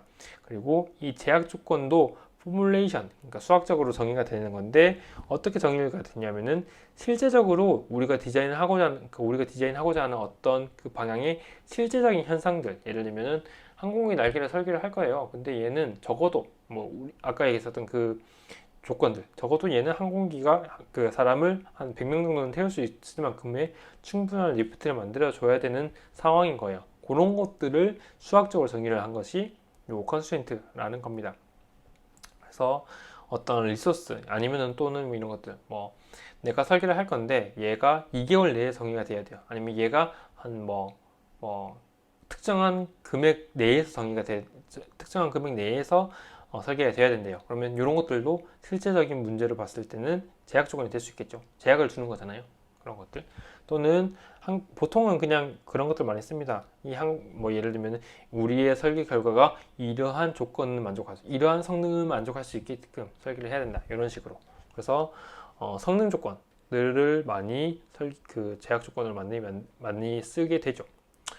그 부분이고요. 그 다음에 리니어 그리고 논리니어 컨스트레인트라는 부분인데, 이게 리니어를 한글로 표현하면 선형, 그리고 논리니어는 비선형이라고 부르죠. 그래서 선형 제약 조건 또는 비선형 제약 조건이라고 부르는데요. 이거는 그러니까 학생들이 지금 외우거나 이렇게 자세하게 볼 필요는 없고요. 그냥 리니어 컨스트레인트라는 것은 뭐냐면은 이 컨스트레인트 함수, 그러니까 아까도 얘기했다시피 컨스트레인트라는 것은 그 제약 조건들을 수학적으로 그 함수화를 시켜 놓은 건데, 이 함수 자체가 1차 항만 있는 거예요. 예를 들면은 gx가 ax 제곱 플러스 bx다. 이렇게 되면은 지금 내가 좀 글자를 너무 날림으로 적었는데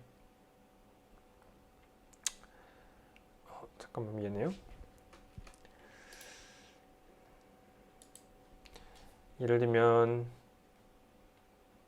gx라는 것이 ax 제곱 플러스 bx예요. 그러면 bx예요. 얘는 x에 대한 제곱 항도 있고요, x에 대한 1차항도 있죠. 이런 거 같은 경우에는 비선형 함수라고 부르죠, 우리가. 근데 얘가 없고 그냥 bx 같이 그냥 하나의 x에 대해서만 딱 정의가 된다. 아니면은 1차, 그러니까 x의 1차 항에 대한 함수로 정의된다고 했을 때, 이 함수를 우리는 리니어 펑션 또는 그 선형 함수라고 부르죠. 그거랑 똑같아요. 그래서 리니어 컨스트레인트란 것은 그 제약 조건을 수학으로 수식화를 했는데, 이 수식이 1차항으로 정의가 됐을 때 우리는 리니어 컨스트레인트라고 부르고, 또는 2차항 이상으로 정의가 되면은 논리니어 컨스트레인트라고 부릅니다.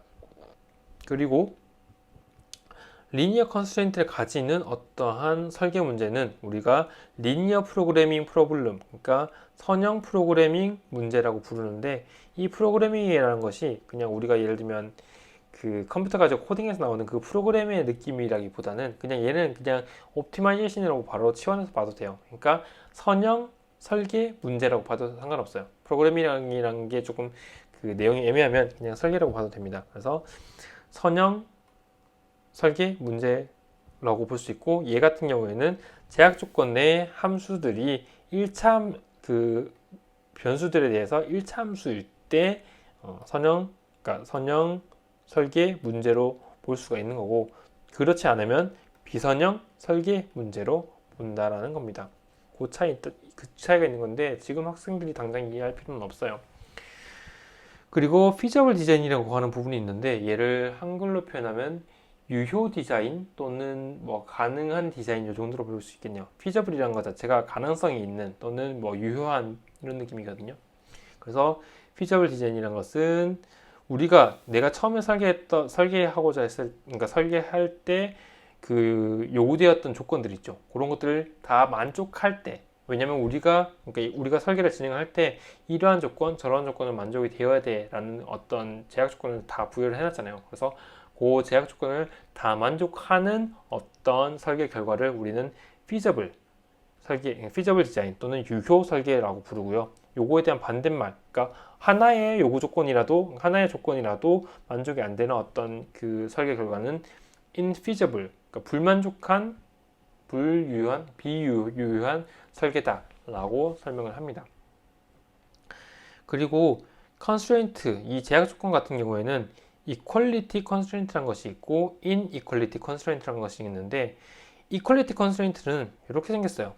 그 제약 조건을 제약 조건을 수식화 시켰는데 이 수식이 equal zero로 정의가 되면 얘는 equality constraint가 뭐라고 하죠? equality가 등호라고 하나요? 등호가 아닌데 아무튼 그러니까 그냥 영어로 표현하면 equality constraint라고 부르고요. inequality constraint는 당연히 equality constraint의 반대겠죠. 얘는 equal로 표현된 것이 아니라 이렇게 작다, 작거나 같다 이런 식으로 표현된 것. 요게 inequality constraint입니다. 예를 하나 들어볼게요. 얘는요, 그냥 예를 들면 얘가 뭐 y는 x 같은 이런 함수인데요. 제약 조건을 주기를 가로축이 x고요.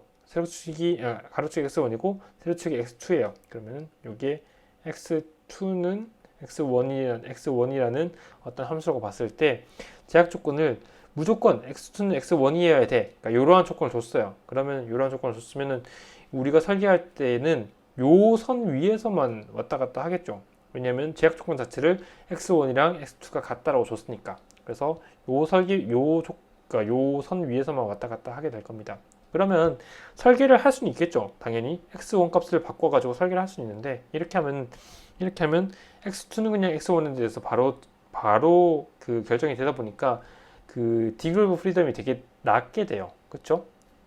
그 x1만 딱 하나만 결정이 되면 x2가 자동으로 결정이 되니까. 그래서 이거는 이퀄리티 컨스트레인트의 하나의 얘기긴 하지만 보통 이런 경우는 잘 쓰이지는 않고요.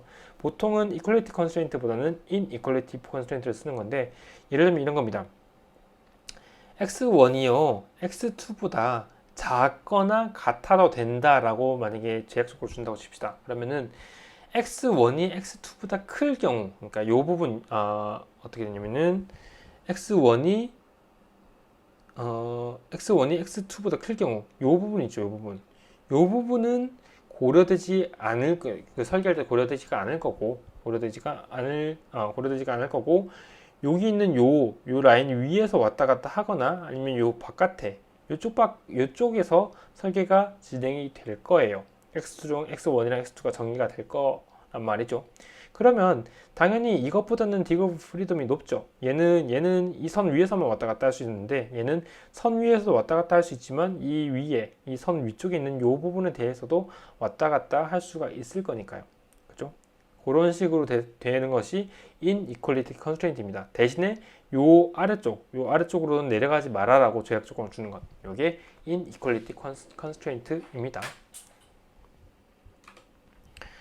그렇게 해서 챕터 2.1을 정리를 다 했고요. 그 다음에 챕터 2.2 같은 경우에는 방금까지 설명했었던 스텝 1, 2, 3, 4, 5를 그 캔 하나를 설계하는데 바로 적용을 해본 케이스예요. 그러니까 일종의 예제에 대한 챕터라고 보면 되고요. 자, 스텝 1, 프로젝트 프로블럼 디스크립션 부분을 봅시다. 이 설계 프로젝트의 목적은요, 하나의 캔을 설계를 할 건데, 하나의 캔을 제작하는 건데, 이 하나의 캔이 적어도 400ml 정도의 액체를 담을 수 있는 캔이어야 한대요. 그리고 다른 설계 조건들도 만족할 수 있게끔 설계를 하는 것이 이 설계 프로젝트의 목적이라고 합니다. 그리고 가능한 한 매니팩처링 코스트, 그러니까 얘를 제작하는 데 드는 제작 비용을 가능한 한 줄일 수 있는 방향으로 가는 것이 좋겠다라고 설명을 하는 거고요. 그래서 이 캔 자체가 그 스틸, 그러니까 뭐라고 하죠? 금속판 같은 것들로 만들어지다 보니까 가능한 한 금속 판재를 적게 사용하는 것이 요 하나를 만드는데 금속 판재를 적게 사용하는 것이 이 깡통을 이 캔을 만드는데 비용이 적게 들 거잖아요. 그래서 이 뭐랄까요? 이 금속 판재를 가능한 가능한 한 작은 면적의 금속 판재를 사용하도록 설계를 하게끔 이 설계 문제가 이 프로젝트가 진행이 되게 될 겁니다. 그렇게 볼 수가 있고요. 그리고 또는 그리고 추가적으로 고려를 해야 되는 것들이 뭐냐고 하면은 얘를 운반할 때 드는 상황들, 운반 환경들을 고려를 해가지고 이 캔의 사이즈가 그러니까 이 캔의 이 직경 있죠. 직경이 적어도 8cm 이하여야 되고, 그리고 적어도 3.5cm 이상이어야 한대요. 이거는 그냥 이 캔을 설계할 때 주어진 조건이에요, 처음에. 그리고 이 높이는 18cm 이하, 그리고 18cm 이상이 되게끔 설계를 해야 된다고 합니다. 그래서 이렇게 해서 우리가 설계할 그 설계 문제에 대해서 일단 디스크립션을 했고요. 스텝 2 같은 경우에는 뭐냐면은 데이터 앤 인포메이션 컬렉션인데, 이거는 앞에서 설명을 다 했어요. 뭐 어떤 것들을 설계 변수로 어떤 것들을 그 제약 조건을 둬야 되고, 그리고 그 목적이 무엇인지에 대해서 쭉 설명을 했기 때문에 스텝 2는 그냥 바로 넘어가도 될 것 같고요. 그리고 스텝 3 같은 경우에는 디자인 베리어블 데피니션, 그러니까 데피니션 오브 디자인 베리어블이라고 해서 어떤 것들을 설계 변수로 고려하겠느냐인 건데, 캔은 그냥 단순히 이렇게 생겼죠. 그냥 원통 영역으로 생겼죠. 그래서 얘에 대한 설계 변수는 당연히 그냥 두 개 정도, 이 직경과 이 부피를 계산할 때 쓰는 직경이랑 높이, 요 정도만 설계 변수가 될 수 있을 겁니다. 그래서 두 개를 고려했습니다. diameter of the can, 그 다음에 height of the can. 그래서 두 개를 설계 변수로 잡았고요. 그 다음에 설계 그 조건, 옵티마이제이션 크라이테리아는 뭐냐면은 설계 변수, 목적 함수가 최소한을 시킬 건데요.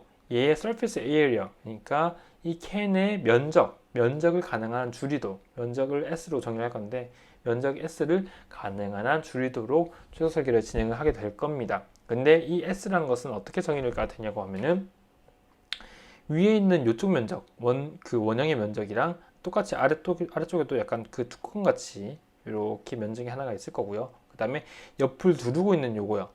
그거 면적이 하나가 있겠죠. 그래서 세 개의 판자가 필요할 거고, 그렇죠? 그것에 대한 면적을 이런 식으로 계산할 수가 있을 겁니다. 파이 dh가 옆면 두르고 있는 옆면에 대한 면적, 위아래 그 뚜껑에 대한 면적이 두 개니까 이렇게 2를 곱해가지고 그 전체 표면적을 계산할 수가 있을 겁니다. 그렇죠? 그렇게 정리를 하는 것. 요거 자체가 옵티마이제이션 크라이테리언 부분이고요. 그 다음에 마지막으로 요 부분요. 요 부분. 이게 뭐냐면은 이 캔을 설계를 할 때 이러이러한 조건을 만족하게끔 해줘 라고 했던 그 디스크립션이죠. 그래서 요거를 바로 수식화를 시키면 이렇게 됩니다. 적어도 여기도 있네요. 적어도 이 캔이 400ml 정도의 부피는 가지게끔 해야 된다 라고 했잖아요. 그래서 부피는 이렇게 정리가 될 건데, 수학적으로 이렇게 정리가 될 건데, 얘가 적어도 400ml죠. 밀리리터입니다. 밀리리터는 채울 수 있게끔 정의가 돼야 된다는 제약 조건을 수학적으로 이렇게 하나를 만들었고요. 그 다음에 다이아미터는 8cm 이하, 3.5cm 이상이 돼야 되기 때문에 이런 식으로 정리할 수 있겠죠. 다이아미터를 우리가 D로 표현할 수가 있었고, 얘는 적어도 3.5cm 이상, 그리고 8cm 이하여야 된다라는 제약 조건을 이렇게 수식적으로 나타냈고요. 그 다음에 높이가 18cm 이하, 8cm 이상이 돼야 된다라고 조건을 주었기 때문에 height, H 변수가 8에서부터 18까지, 18까지, 조금 욕같네요. 그래서 요 18cm까지 바뀔 수 있게끔 해야 된다라고 제약 조건을 주게 된 겁니다. 이렇게 하면 스텝 1부터 스텝 5까지 다 진행이 된 거고요. 이렇게 하는 것들, 이렇게 순서대로 쭉 하는 것들이 설계 문제를 정의하는 부분이 되는 겁니다.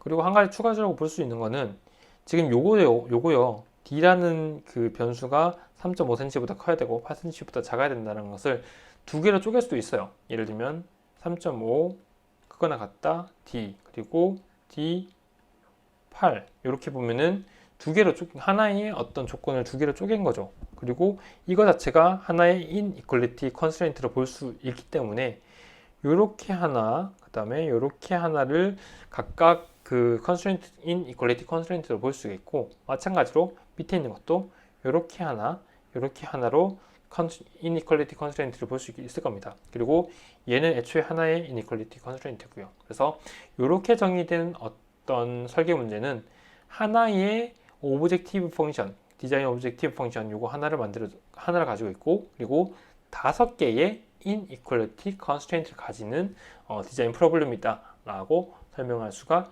있을 겁니다. 이해가 가죠? 그런 식으로 해서 챕터 2.2는 마무리 짓도록 하겠습니다.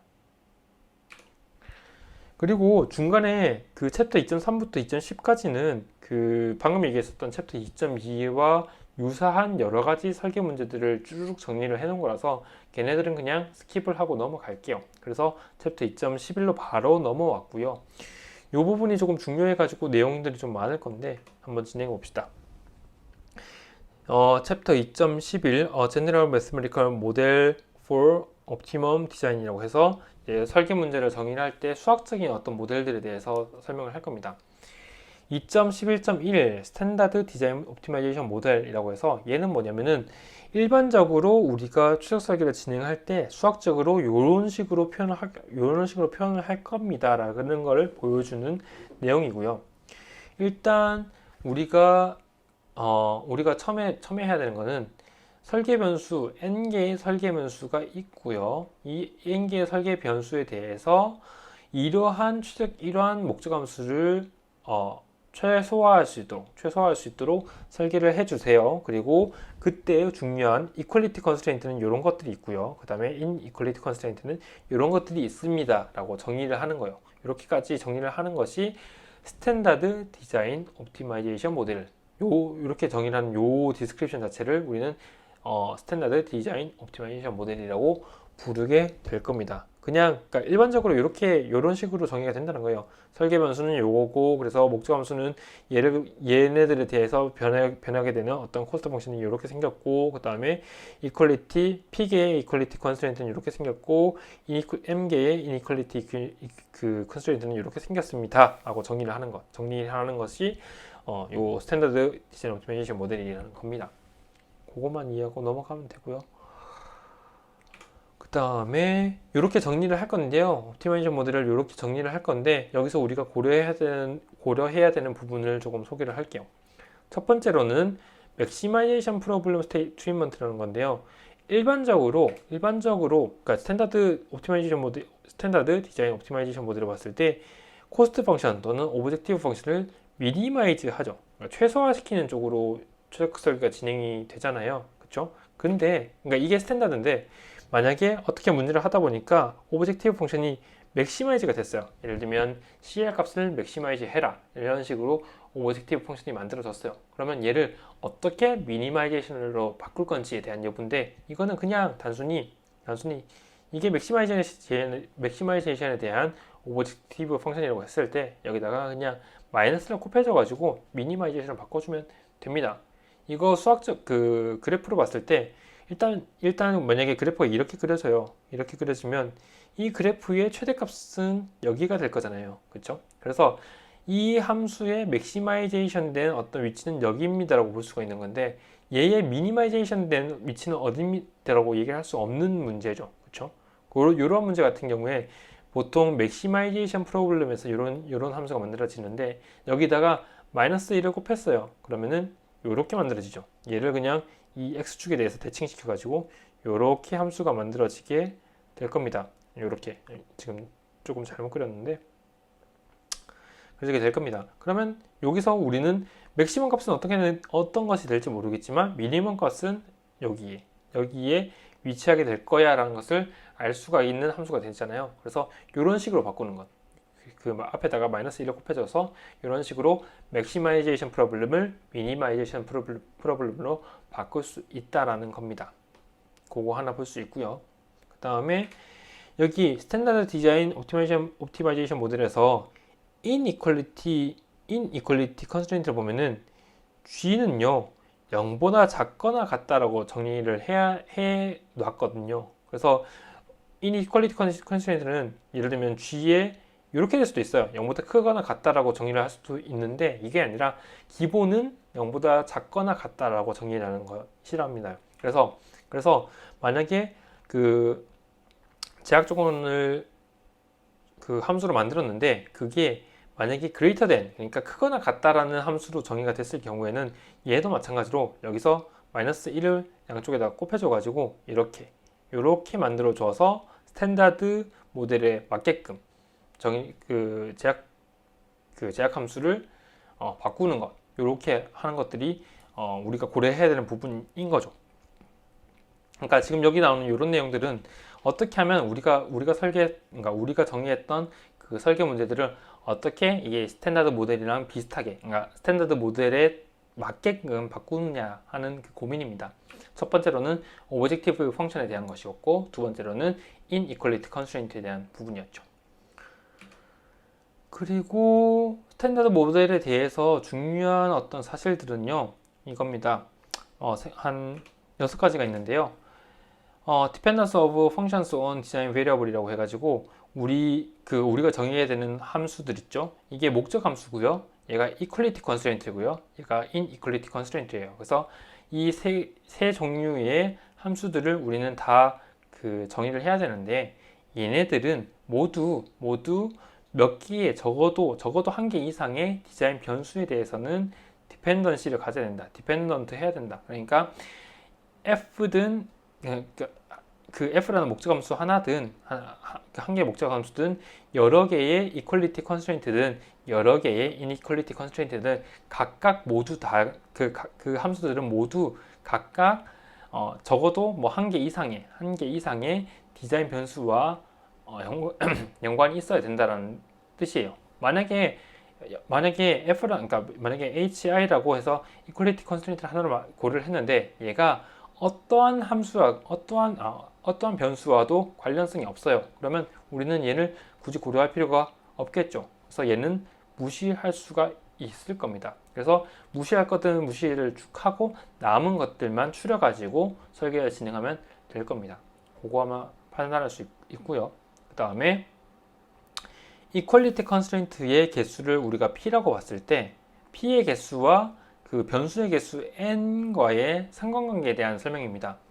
만약에 그러니까 그 equality constraint라는 것이 이런 거였죠. hi는 0 이런 식으로 딱 어떤 값으로 정하게끔 하는 그 함수인데 이 함수의 개수가 우리가 지금 고려하고 있는 n개의 개수보다 크다. 이렇게 했을 때는 조금 문제가 있습니다. 예를 들면 이런 거죠.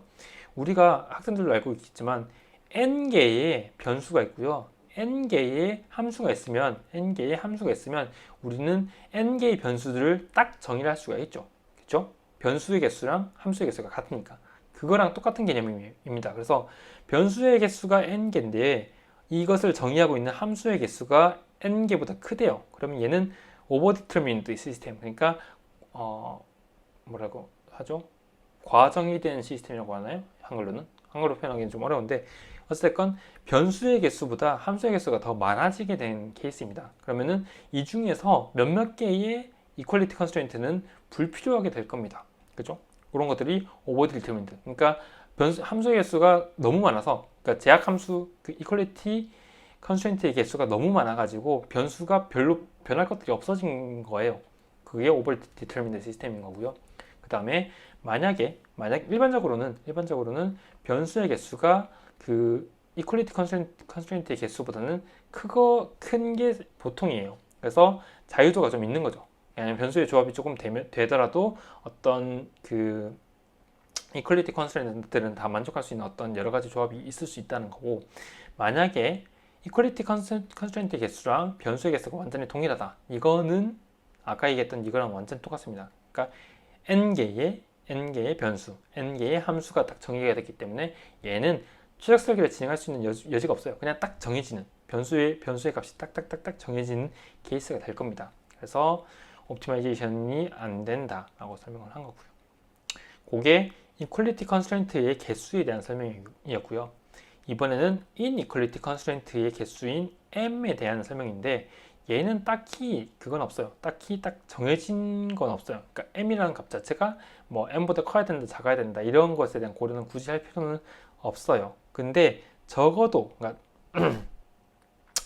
최대한 많이 적용이 된다고 하면은 이 m이라는 개수가 그러니까 그 inequality constraint의 개수가 변수의 개수랑 완벽하게 동일한 케이스가 발생을 할 수는 있습니다. 얘는 뭐냐면은 우리가 g는 0보다 같다 이런 식으로 그 inequality constraint를 정의를 해놨는데 얘가 모든 그 m개의 inequality constraint가 inequality 그러니까 작다가 아니라 같다로 귀결이 돼버린 거예요.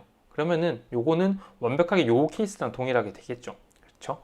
요런 케이스 같은 경우가 가장 그러니까 inequality constraint가 입장에서 가장 어떤 뭐랄까 제일 안 좋은 케이스, 디그리 오브 프리덤이 가장 낮은 케이스인 건데 최대한 만족할 수 있는 경우가 그 inequality constraint가 n개가 됐을 때 일어난 겁니다. 요거 지금 잘 이해가 안 갈 수도 있는데 학생들이 그 초적 설계를 진행하다 보면 조금 더 이해가 잘 될 거예요. 그리고 4번 unconstrained problem이라는 건데 여기서 말하는 unconstrained라는 것은 그 constraint가 아무것도 없는 거예요. inequality든 아니면 equality든 constraint가 하나도 없을 때 unconstrained problem이라고 하고요. 그렇지 않은 경우 적어도 하나 이상의 어떤 constraint가 있는 경우에는 constrained problem이라고 불러요. 대부분의 경우가 constrained problem이겠죠.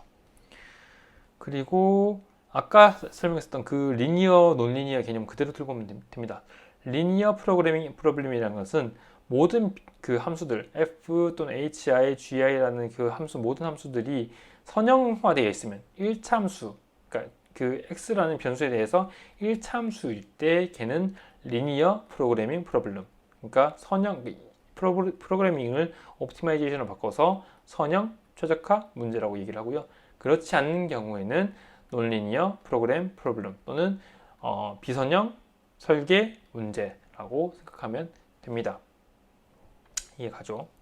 그리고 6번 요거는 학생들이 조금 생각해보면 좋은 건데 코스트 펑션 또는 오브젝티브 펑션을 양의 값으로 양의 어떠한 특정한 값을 가지고 곱해가지고 값을 바꿨어요. 예를 들면 원래는 fx가 변수가요. 그러니까 그 오브젝티브 펑션이 fx가 x제곱이었어요. 그러니까 미안해요. 지금 내가 태블릿을 쓰고 있는데 태블릿이 익숙하지 않아서 자 봅시다. 예. 이렇게 y축 x축으로 왔을 때 이 x제곱이라는 것이 이렇게 만들어지는 함수죠. 그렇죠? 근데 여기다가 예를 들면은 양쪽에다 2를 곱했어요. 그래서 gx를 만들었는데 얘는 2x제곱 이렇게 표현이 된 거예요. 그러면 당연히 이거보다 더 위쪽에다가 이렇게 수학적인 그 그래프가 그려지겠죠. 근데 이렇게 계산을 할 때, 이렇게 그 곱할 때는 양의 값이요. 왜냐면 오브젝티브 값에다가 음의 값을 예를 들면 마이너스 1을 곱하면 걔가 맥시마이제이션이 미니마이제이션으로 바뀌고 미니마이제이션이 맥시마이제이션으로 바뀌는 거니까 얘는 지양하고 하면 안 되는 거고 양의 값만 곱한 거예요. 그렇게 하더라도 이 함수의 최소값인 요 위치는 바뀌지 않을 거예요. 그죠? 단순히 목적 함수, 오브젝티브 펑션 또는 코스트 펑션의 요 값은 2배가 되겠죠. 왜냐면 2를 곱했으니까 2배가 되겠지만 최적 설계의 어떤 결과물은 전혀 영향을 받지 않을 거예요. 그죠? 그거 하나 볼 수가 있고요. 또는 여기다가 h라는 함수를 하나 만들었는데 얘는 x제곱에 플러스 1을 했어요. 어떤 값, 얘는 양이든 음이든 상관없어요. 얘는 그냥 이 함수를 이동시키는 거, 위쪽으로 이렇게 이동시키든지 아래쪽으로 이렇게 이동시키든지 하는 것밖에 없기 때문에 얘는 양이든 음이든 전혀 상관없는데 이렇게 값을 더하는 것, 이렇게 값을 더하더라도 추적 설계의 어떤 결과물에는 전혀 상관이 없을 거예요. 왜냐면 이 그래프의 형상은 그래프의 트렌드는 그대로 유지를 할 테니까 최소값은 여기가 된다는 게 딱 고정이 되잖아요. 그래서 어떠한 상수도 더할 수 있다. 목적 함수에. 그런 뜻이고요. 그 다음에 inequality constraint 자체도 스케일드 될 수 있다. 어떤 값을 곱해서 그 함수를 바꿀 수 있는데 그때 양의 함수, 양의 값을 곱하였을 때 가능하다는 거고요. 이것도 마찬가지로 앞에서 설명했던 이 부분 때문입니다. 그 크건 원래 작거나 같다라고 정의된 것에다가 음의 함수, 음의 변수, 음의 값을 곱하면 크거나 같다로 바뀌기 때문에 이런 것들을 지양하고자 양의 값만 곱하게 될 경우에 전혀 문제가 없고요. 이것은 전혀 문제가 없고요. 그리고 이거는 inequality, 그러니까 작거나 같다로 정의되어 있는 컨스트레인트에 한해서 양의 값을 곱했을 때 가능하다는 거고, 만약에 equality, 예를 들면은 h는 0 이런 식으로 그 equality 컨스트레인트를 구성했을 때는 여기에 사실 양쪽에 양의 값을 곱하든 음의 값을 곱하든 전혀 상관이 없죠. 얘는 왜냐면 그냥 equality로 정의가 되어 있으니까. 그래서 equality 컨스트레인트 같은 경우에는 플러스든 마이너스든 어떤 값이든 상관없이 어떤 값을 곱해 가지고 스케일링 할 수 있을 겁니다. 이렇게 하더라도 최적 설계의 어떤 결과물에서는 전혀 영향을 주지 않는다.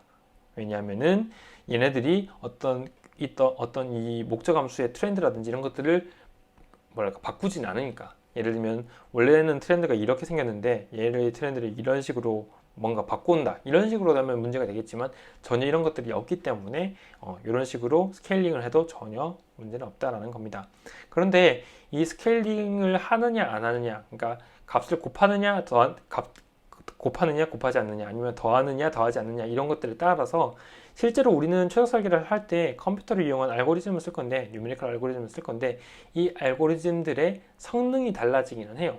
이것 때문에 적절하게 어떤 값을 곱하거나 더해가지고 목적 함수를 수정해야 되는 경우가 발생을 할 수 있습니다. 그러니까 수정을 했을 때는 이 뉴메리컬 알고리즘, 그러니까 컴퓨터의 알고리즘이 잘 작동을 하고, 아니면은 걔네들이 스케일링 하지 않을 때는 잘 작동하지 않는 경우가 있을 수 있죠. 그런 것들 때문에 스케일링이라는 것을 고려를 해야 된다는 겁니다. 그렇게 했고요. 설명했고요. 그 다음에 11.6 feasible set이라는 부분인데요. 여기는 요거 같은 경우에는 그 변수가 x랑 y 두 개의 독립 변수를 가지고 그려져 있는 3차원의 어떤 그 그래프예요. 그래서 변수는 두 개고요. 그 다음에 이 그래프가 그려진 공간은 3차원이죠. x, y, 그 다음에 어떤 요 값인데, 요 값은 오브젝티브 펑션의 값이라고 보면 됩니다. 그래서 그래프를 쭉 그렸더니 이렇게 생겼대요. 그리고 요 그래프에서 학생들이 충분히 보일 수 있기를, 여기 파란색 이렇게 그 색깔이 쳐져 있는 이 부분이 최소값이 될 것 같죠, 그렇죠? 실제로는 이 파란색 부분이 가장 그 오브젝티브 펑션의 값이 작은 위치를 이렇게 파란색으로 표현한 거고, 빨간색 부분이 짙으면 짙을수록 더 오브젝티브 펑션의 값이 커지는 부분입니다. 그래서 최소값이 여기 위치가 되는 어떤 함수예요. 그리고 뭐 함수의 이름은 로젠브록 함수라고 하는데, 아마 학생들이 나중에도 다루게 될 함수입니다. 어쨌든 이런 함수가 있는데, 이 함수 중에서 어떠한 영역이 우리가 우리가 최적의 어떤 위치가 있는 그러니까 최적점이 있는, 최적 설계의 어떤 결과물이 있는 위치인지를 판단할 수 있는, 그러니까 판단하는지에 대한 그 설명입니다. 그래서 feasible set이란 것이 도입이 되는데, 아까 얘기했다시피 feasible이란 것이 유효한 이런 뜻이었죠. 그래서 유효한 세트라는 것 자체가 뭐냐면, 우리가 요구했었던 모든 문제들, 모든 그 제약 조건들, equality constraint든 inequality constraint든 얘네들을 다 만족하고 있는 어떤 변수의 조합들, 변수들을 모아놓은 세트, 그것을 우리는 feasible set이라고 표현할 수가 있을 겁니다. 이해가죠? 예를 들면 x라는 값이 어떤 값이 그러니까 여러 가지 조합들이 있을 거잖아요. 근데 그 조합들이 어떠한 조합이든지 간에 equality constraint랑 inequality constraint를 모두 만족하고 있으면 걔네들은 유효한 세트일 거다라고 판단을 하는 겁니다. 그것들을 모아놓은 것이 S라고 정의되는 feasible set이라는 것이고요. 그리고 이 feasible set 중에 요거 하나 있죠. 요거 하나, x 조합 하나. 그러니까 x 값이 예를 들면은 x 벡터가 x1 그냥 여기 있는 밑에 있는 것처럼 x랑 y 이런 식으로 두 개의 독립 변수를 가지고 있다고 했을 때 예를 들면은 얘가 0.1이다, 얘가 0.1이다 이런 식으로 했을 때 어떤 위치 있죠. 이런 것들이 feasible 디자인일 건데 feasible set 하나의 여러 개의 조합된 그 뭉치 안에 하나의 그 feasible 디자인일 텐데요. feasible 디자인일 텐데 얘네들은 가끔씩 feasible region, 그러니까 feasible 디자인이 아니라 feasible region이라고 부르는 경우도 있습니다. 얘는 특히나 그 독립 변수가 우리가 설계하고자 하는 그 변수가 두 개일 때요. 두 개일 때는 이게 딱 두 개일 때의 케이스잖아요. 그래서 보면은 이렇게 약간 플랫이라고 부르는 이렇게 약간 망토라고 할까요? 이렇게 그 서피스 면으로 표현될 수 있는 이런 문제 같은 경우에는 feasible 디자인을 feasible region이라고 부르는데 region이라는 것 자체가 어떤 영역이라는 뜻이죠. 그래서 눈으로 보기에도 이쪽 영역이 최소값을 가지는 영역이 될 수가 있을 거기 때문에 이렇게 눈으로 직관적으로 볼 수 있는 이런 케이스를 우리는 이런 케이스를 고려할 때 feasible 디자인을 feasible region이라고 부르기도 합니다. 그리고 당연히 이해가 가겠지만 컨스트레인트 개수가 많아지면 많아질수록 그 최적 설계는 더 점차 더 어려워질 거고 그건 걔네들을 더 만족시키기 위해서 더 적은 그 가능성, 그 최적 설계의 어떤 결과물들이 더 양이 더 작아지겠죠. 예를 들면은 x랑 y가 0.1, 0.1인 것도 원래는 그 feasible 셋 중에 하나였고 0.2, 0.2인 것도 feasible 셋 중에 하나였는데 컨스트레인트를 한 개를 더 늘렸어요. 예를 들면은 y는 0.2보다 크면 y는 0.15보다 크면 안 된다라는 컨스트레인트 하나를 주게 되면은 얘는 원래는 feasible 디자인 중에 하나였는데 얘는 더 이상 feasible 디자인이 아니게 된 거잖아요. 그런 식으로 이 feasible 셋 안에 그 개수가 점점 줄어들게 될 겁니다. 그죠? 그거를 판단할 수가 있을 거고요. 그 다음에 active, interactive, violated constraint라고 하는 부분 요거를 설명을 할 건데요. 요거는 뭐냐면은 inequality constraint가 원래 이렇게 그 정의가 되잖아요. 근데 이 중에 이렇게 정의가 되었다가 특정한 그 독립 변수의 그 값을 집어넣었을 때 얘가 inequality가 아니라 equality로 바뀌게 될 경우에는 딱 요거죠. 내가 예를 들면 조건을 주기를 그 변수가 이 밑으로, 그러니까 이 선 위쪽으로 튀어나가지 않게끔 이렇게 그 저걸 했는데 그 inequality constraint를 정의를 했는데 어떻게 하다 보니까 이 조건, 그러니까 요 x 스타라는 어떤 위치에서 값이 딱 여기 걸려 있는 거예요. 여기 딱 그 이퀄리티에 해당하게끔 딱 걸려버린 거예요. 이렇게 된 경우에 이 inequality constraint는 현재 액티브하다, 지금 활성화되어 있다, 또는 타이트하다. 왜냐면은 원래는 조건이 여기까지 포함되어야 되는데 특정한 조건 때문에 여기에 딱 걸려버리게 되니까 타이트하다, 또는 바인딩 됐다. 바인딩 됐다는 것은 그 끝자락에 있다. 끝자락에 있어서 이렇게 그 바운드 되는 그런 느낌이거든요. 그래서 바인딩 됐다라고 표현하기도 합니다. 또는요, inactive라고 표현할 때도 있는데 얘는 뭐냐면은 완전하게, 그러니까 우리가 조건을 요 아래쪽으로 가게끔 그 inequality constraint를 부여를 했는데 어떠한 특정 위치에서 값이 여기 있는 거예요. 이런 식으로 이 바운드, 요 그 뭐랄까요, 경계와 아주 멀리 떨어진 위치에 이렇게 위치가 돼버린 거예요. 얘는 이렇게 되면은 굳이 이 컨스트레인트를 그 고려할 필요가 없는 상황이잖아요. 그래서 이런 경우에는 inequality constraint가 inactive, 액티브하지 않다고요. 지금 활성화되지 않은 상태다라고 설명할 수가 있다는 거고, 또는 어떻게 하다가 특정한 x 값에서 이 inequality constraint의 바깥쪽으로 빠져나가는 이런 경우가 발생할 수도 있을 거예요. 이럴 때는 violated, 그러니까 위반된 경우다라고 설명할 수 있다는 겁니다. 이 세 가지는 inequality constraint에 대한 그 설명이고요. 그 다음에 2.11.8 같은 경우에는 discrete 그리고 integer design variable이라는 건데, 디자인 베리어블, 예를 들면은 우리가 2차원의 그래프를 이렇게 그렸어요. 그래서 이렇게 2차원 그래프를 그려놓고, 2차원에서 그래프를 그려놓고 최적 설계를 진행할 때는 우리가 그 다룰 수 있는 변수의 값은 여기서부터 여기까지 쭉 컨티뉴어스하게 어떤 값이 바뀌잖아요. 그렇죠? 그래서 보통 우리가 설계를 진행할 때는 컨티뉴어스한 어떤 설계 변수를 고려할 때가 많은데 그게 아니라 디스크리트 할 때, 그러니까 컨티뉴어스의 반대말이 디스크리트거든요. 디스크리트를 한글로 표현하면은 이산이라고 얘기를 하는데 걔는 뭐냐면은 이렇게 표현된 게 아니고 여기죠. 그러니까 요렇게 뚝뚝 떨어지게끔 한 거예요. 그래서 설계 변수가 있는데 설계 변수가 하나, 둘, 셋, 넷, 다섯, 여섯 개 중에 한 개를 선택하도록 만약에 설계 조건이 그 설계 조건이 그 고려가 됐다 그러면 얘네들은 discrete design variable이라고 부릅니다.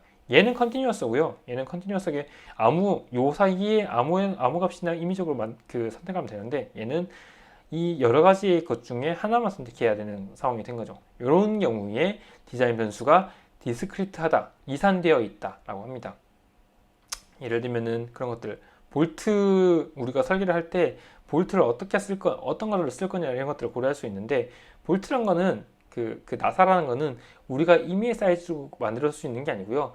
규격화가 되어 있어요. 예를 들면은 뭐 두께는 몇 미리, 그다음에 나사사는 몇 미리 이런 식으로 규격화가 되어 있어요. 그래서 그 중에서 한 개를 선택해서 사용할 수밖에 없을 거예요. 그죠? 그렇게 하는 그런 설계 변수들, 그런 것들을 우리는 디스크리트하다라고 설명을 할 수 있을 겁니다. 또는 디스크리트랑 되게 비슷한 느낌인데 인테저, 그러니까 정수형의 어떤 설계 변수들도 있어요. 예를 들면 우리가 드론을 생각해 봅시다. 그랬을 때 드론에 장착되는 프로펠러의 개수가 예를 들면 쿼드콥터는 4개, 그 다음에 옥토콥터는 6개, 그 다음에 그 헥사콥터는 6개, 옥토콥터는 8개 이런 식으로 4, 6, 8 이런 식으로 늘어나잖아요. 그래서 얘네들 값들은 정수일 거고요. 이런 변수들을 우리는 인테저 디자인 베리어블이라고 부릅니다. 그리고 이러한 변수들을 고려하는 그 방식이, 그러니까 고려하는 설계 문제를 우리는 디스크리트 또는 인테저 프로그래밍 프로블렘이라고 불러요. 그러니까 이산 설계 문제 또는 정수형 설계 문제, 이 정도로 설명하면 되겠네요. 그런 것들이 있다는 거. 그 다음에 두 페이지만 하면 이제 끝나네요.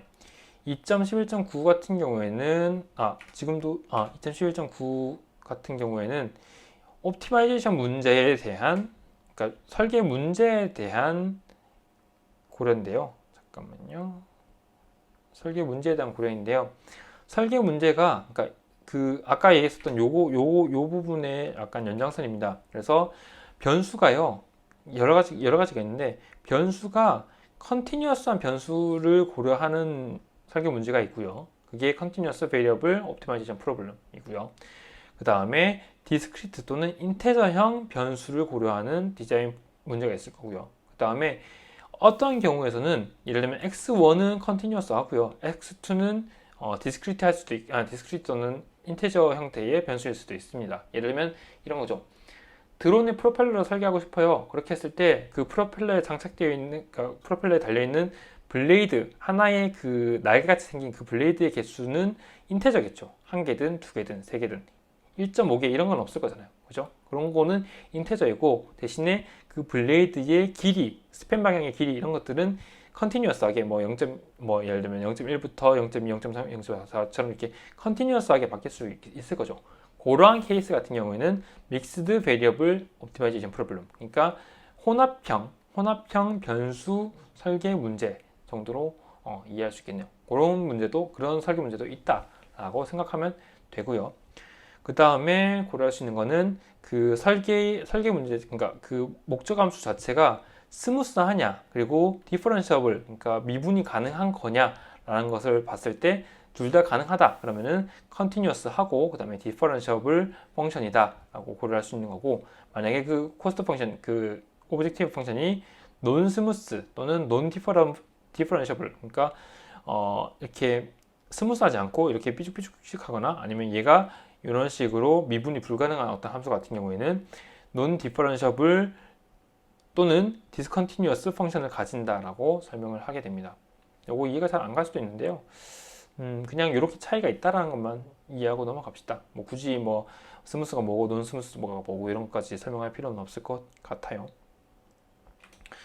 마지막 페이지인데요.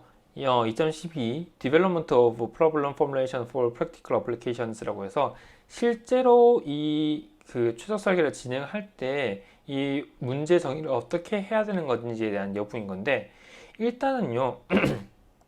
일단은 방금까지 설명했던 것 또는 아까 앞에서 설명했었던 그 캔 설계 문제 같은 경우에는 설계 문제가 굉장히 간단하기 때문에 오브젝티브 펑션은 이렇게 설정하면 되는구나, 그리고 뭐 컨스트레인트는 이렇게 설정하면 되는구나, 변수는 이렇게 설정하면 되는구나 라는 것을 직관적으로 딱딱딱딱 우리가 결정할 수가 있었어요. 그죠? 근데 실제의 어떤 공학적 문제는 굉장히 복잡한 설계 문제가 만들어집니다. 항공이 날개를 설계할 때만 해도 얘는 어떤 거를 정확하게 적절하게 변수로 잡아야 될지도 잘 모르겠고, 그 다음에 얘가 뭐 구조적으로 안정한지 아니면 공격적으로 얼마만큼 효율이 좋은지 이런 것들을 굉장히 복잡하게 고려를 해야 되잖아요. 그래서 실제의 어떤 공학적인 설계 문제는 절대 간단하지가 않아요. 그러다 보니까 이 설계 문제를 정의하는 설계 문제를 정의하는 이 부분도 한 번에 딱 하고 한 큐에 딱 끝내지는 게 아니고, 경우에 따라서는 설계를 하다가 이 설계의 어떤 결과물이 좀 이상해요. 그러면은 거기서 설계 변수를 더 추가를 하거나 아니면 빼거나 아니면 설계 변수의 어떤 범위를 바꾸거나 하는 경우가 발생할 수도 있을 거예요. 그래서 설계 변수의 어떤 수정을 여러 번 거쳐야 되기 때문에 몇 번의 이터레이션, 몇 번의 그러니까 그 설계 문제를 정의하는 과정이 필요하게 될 겁니다. 그 얘기고요. 일단은 하나의 이니셜 포뮬레이션, 그냥 일단 뭐 오브젝티브 펑션은 이렇게, 그다음에 그 변수는 이렇게, 그다음에 컨스트레인트는 이렇게 설정하고 한번 시작을 해보자라고 하고 이제 최소 설계를 진행하겠죠. 근데 설계를 진행하다 보니까 그 설계의 어떤 과정을 딱 봤을 때 뭔가 좀 이상하게 나가요. 예를 들면은 설계를 했는데 설계했는데 이 결과물 자체가 어떤 그 컨스트레인트를 모든 컨스트레인트를 모든 컨스트레인트들을 만족하지는 못하는 어떤 설계 결과물이 나왔어요. 또는 알고리즘 자체가 이 설계 어떤 컨스트레인트들을 전혀 고려하지 못하게끔 되어 있는 알고리즘이에요. 그러면은 알고리즘을 바꿔서라도 어떤 설계를 진행해야겠죠. 그래서 이런 식으로 한번 번복을 할 수도 있을 거고요. 또는 어떤 적절한 알고리즘을 통해 가지고 피저블한 어떤 디자인들을 찾았어요. 근데 이 문제들이 경우에 따라서는 어떨 때는 이러한 형상이 최적 설계의 결과물이었다가 어떨 때는 저런 형상이 최적 설계물의 결과물이었다가 왔다 갔다 중구난방식으로 어떤 설계의 어떤 방향이 바뀌어요. 그러면은 이런 경우에는 그러니까 그 컨버지하지 못했다라고 표현을 하는데, 이러한 경우에는 어떤 게 진짜 그 최적 설계의 결과물인지를 알 수가 없기 때문에 이럴 때에도 뭐 예를 들면 제약 조건을 더 주든지 아니면 변수를 좀 더 타이트하게 주든지 이런 식으로 바꾸는 과정이 필요할 겁니다. 또는 모든 조건을 만족하지 못하는 그러니까 하나 또는 모든 조건을 만족하지 못하는 설계 결과물이 나올 수도 있고, 아니면 설계를 했는데 아예 설계 결과물 자체가 안 나올 수도 있어요. 예를 들면 컨스트레인트가 워낙 타이트하게 워낙 그 여러 개의 설계 제약 조건 컨스트레인트를 부여했기 때문에 그 상황을 다 만족하는 설계 결과물은 없을 수도 있겠죠. 그렇죠? 그런 경우에도 당연히 설계 문제를 그러니까 재정립을 해야 될 겁니다. 그런 케이스도 있고요. 그래서 그 그러니까 최소 설계의 문제를 적절하게 포뮬레이션 하는 것 자체는 여러 번의 어떤 그 시도 또는 여러 번의 어떤 반복적인 과정을 거의 필수적으로 필요로 하게 되고요. 그런 것들이 당연한 거니까 너무 그 처음부터 완벽하게 프로블럼 포뮬레이션을 해야겠다라고 생각할 필요는 없습니다. 조금 느슨하게 그 포뮬레이션을 해놨다가 추적 설계가 진행되는 어떤 방향을 보고 조금씩 더 타이트하게 또는 조금씩 더 브로드하게 수정을 하면 됩니다. 그런 수정을 하는 과정은 필연적인 거니까 너무 이렇게 한 번에 좋은 설계 문제 정의를 하고자 하는 어떤 강박관념을 가질 필요는 없다라는 거예요. 그렇게 해서 내용이 조금 많긴 했죠. 이 챕터 2가 좀 내용이 많기는 했는데 뭐 어떤 진도 상황에 따라서 조금 챕터 2를 한꺼번에 나가야겠다고 생각을 해가지고 지금까지 설명을 했고요. 설명했던 부분에 대해서 잘 이해 안 가는 부분은 일단 책을 한번 읽어보고요. 그 다음에 그래도 좀 이해가 안 가는 부분이 있다고 했을 경우에는 나한테 질문을 해줘요. 그러면은 내가 그 부분에 대해서 답변을 하도록 할게요. 그렇게 해서 챕터 2까지 마무리를 지었습니다. 지금까지 수업을 들어서 고맙고 이제 다음 주부터는 다음 수업부터는 챕터 3를 진행하도록 하겠습니다. 학생들 수고했습니다.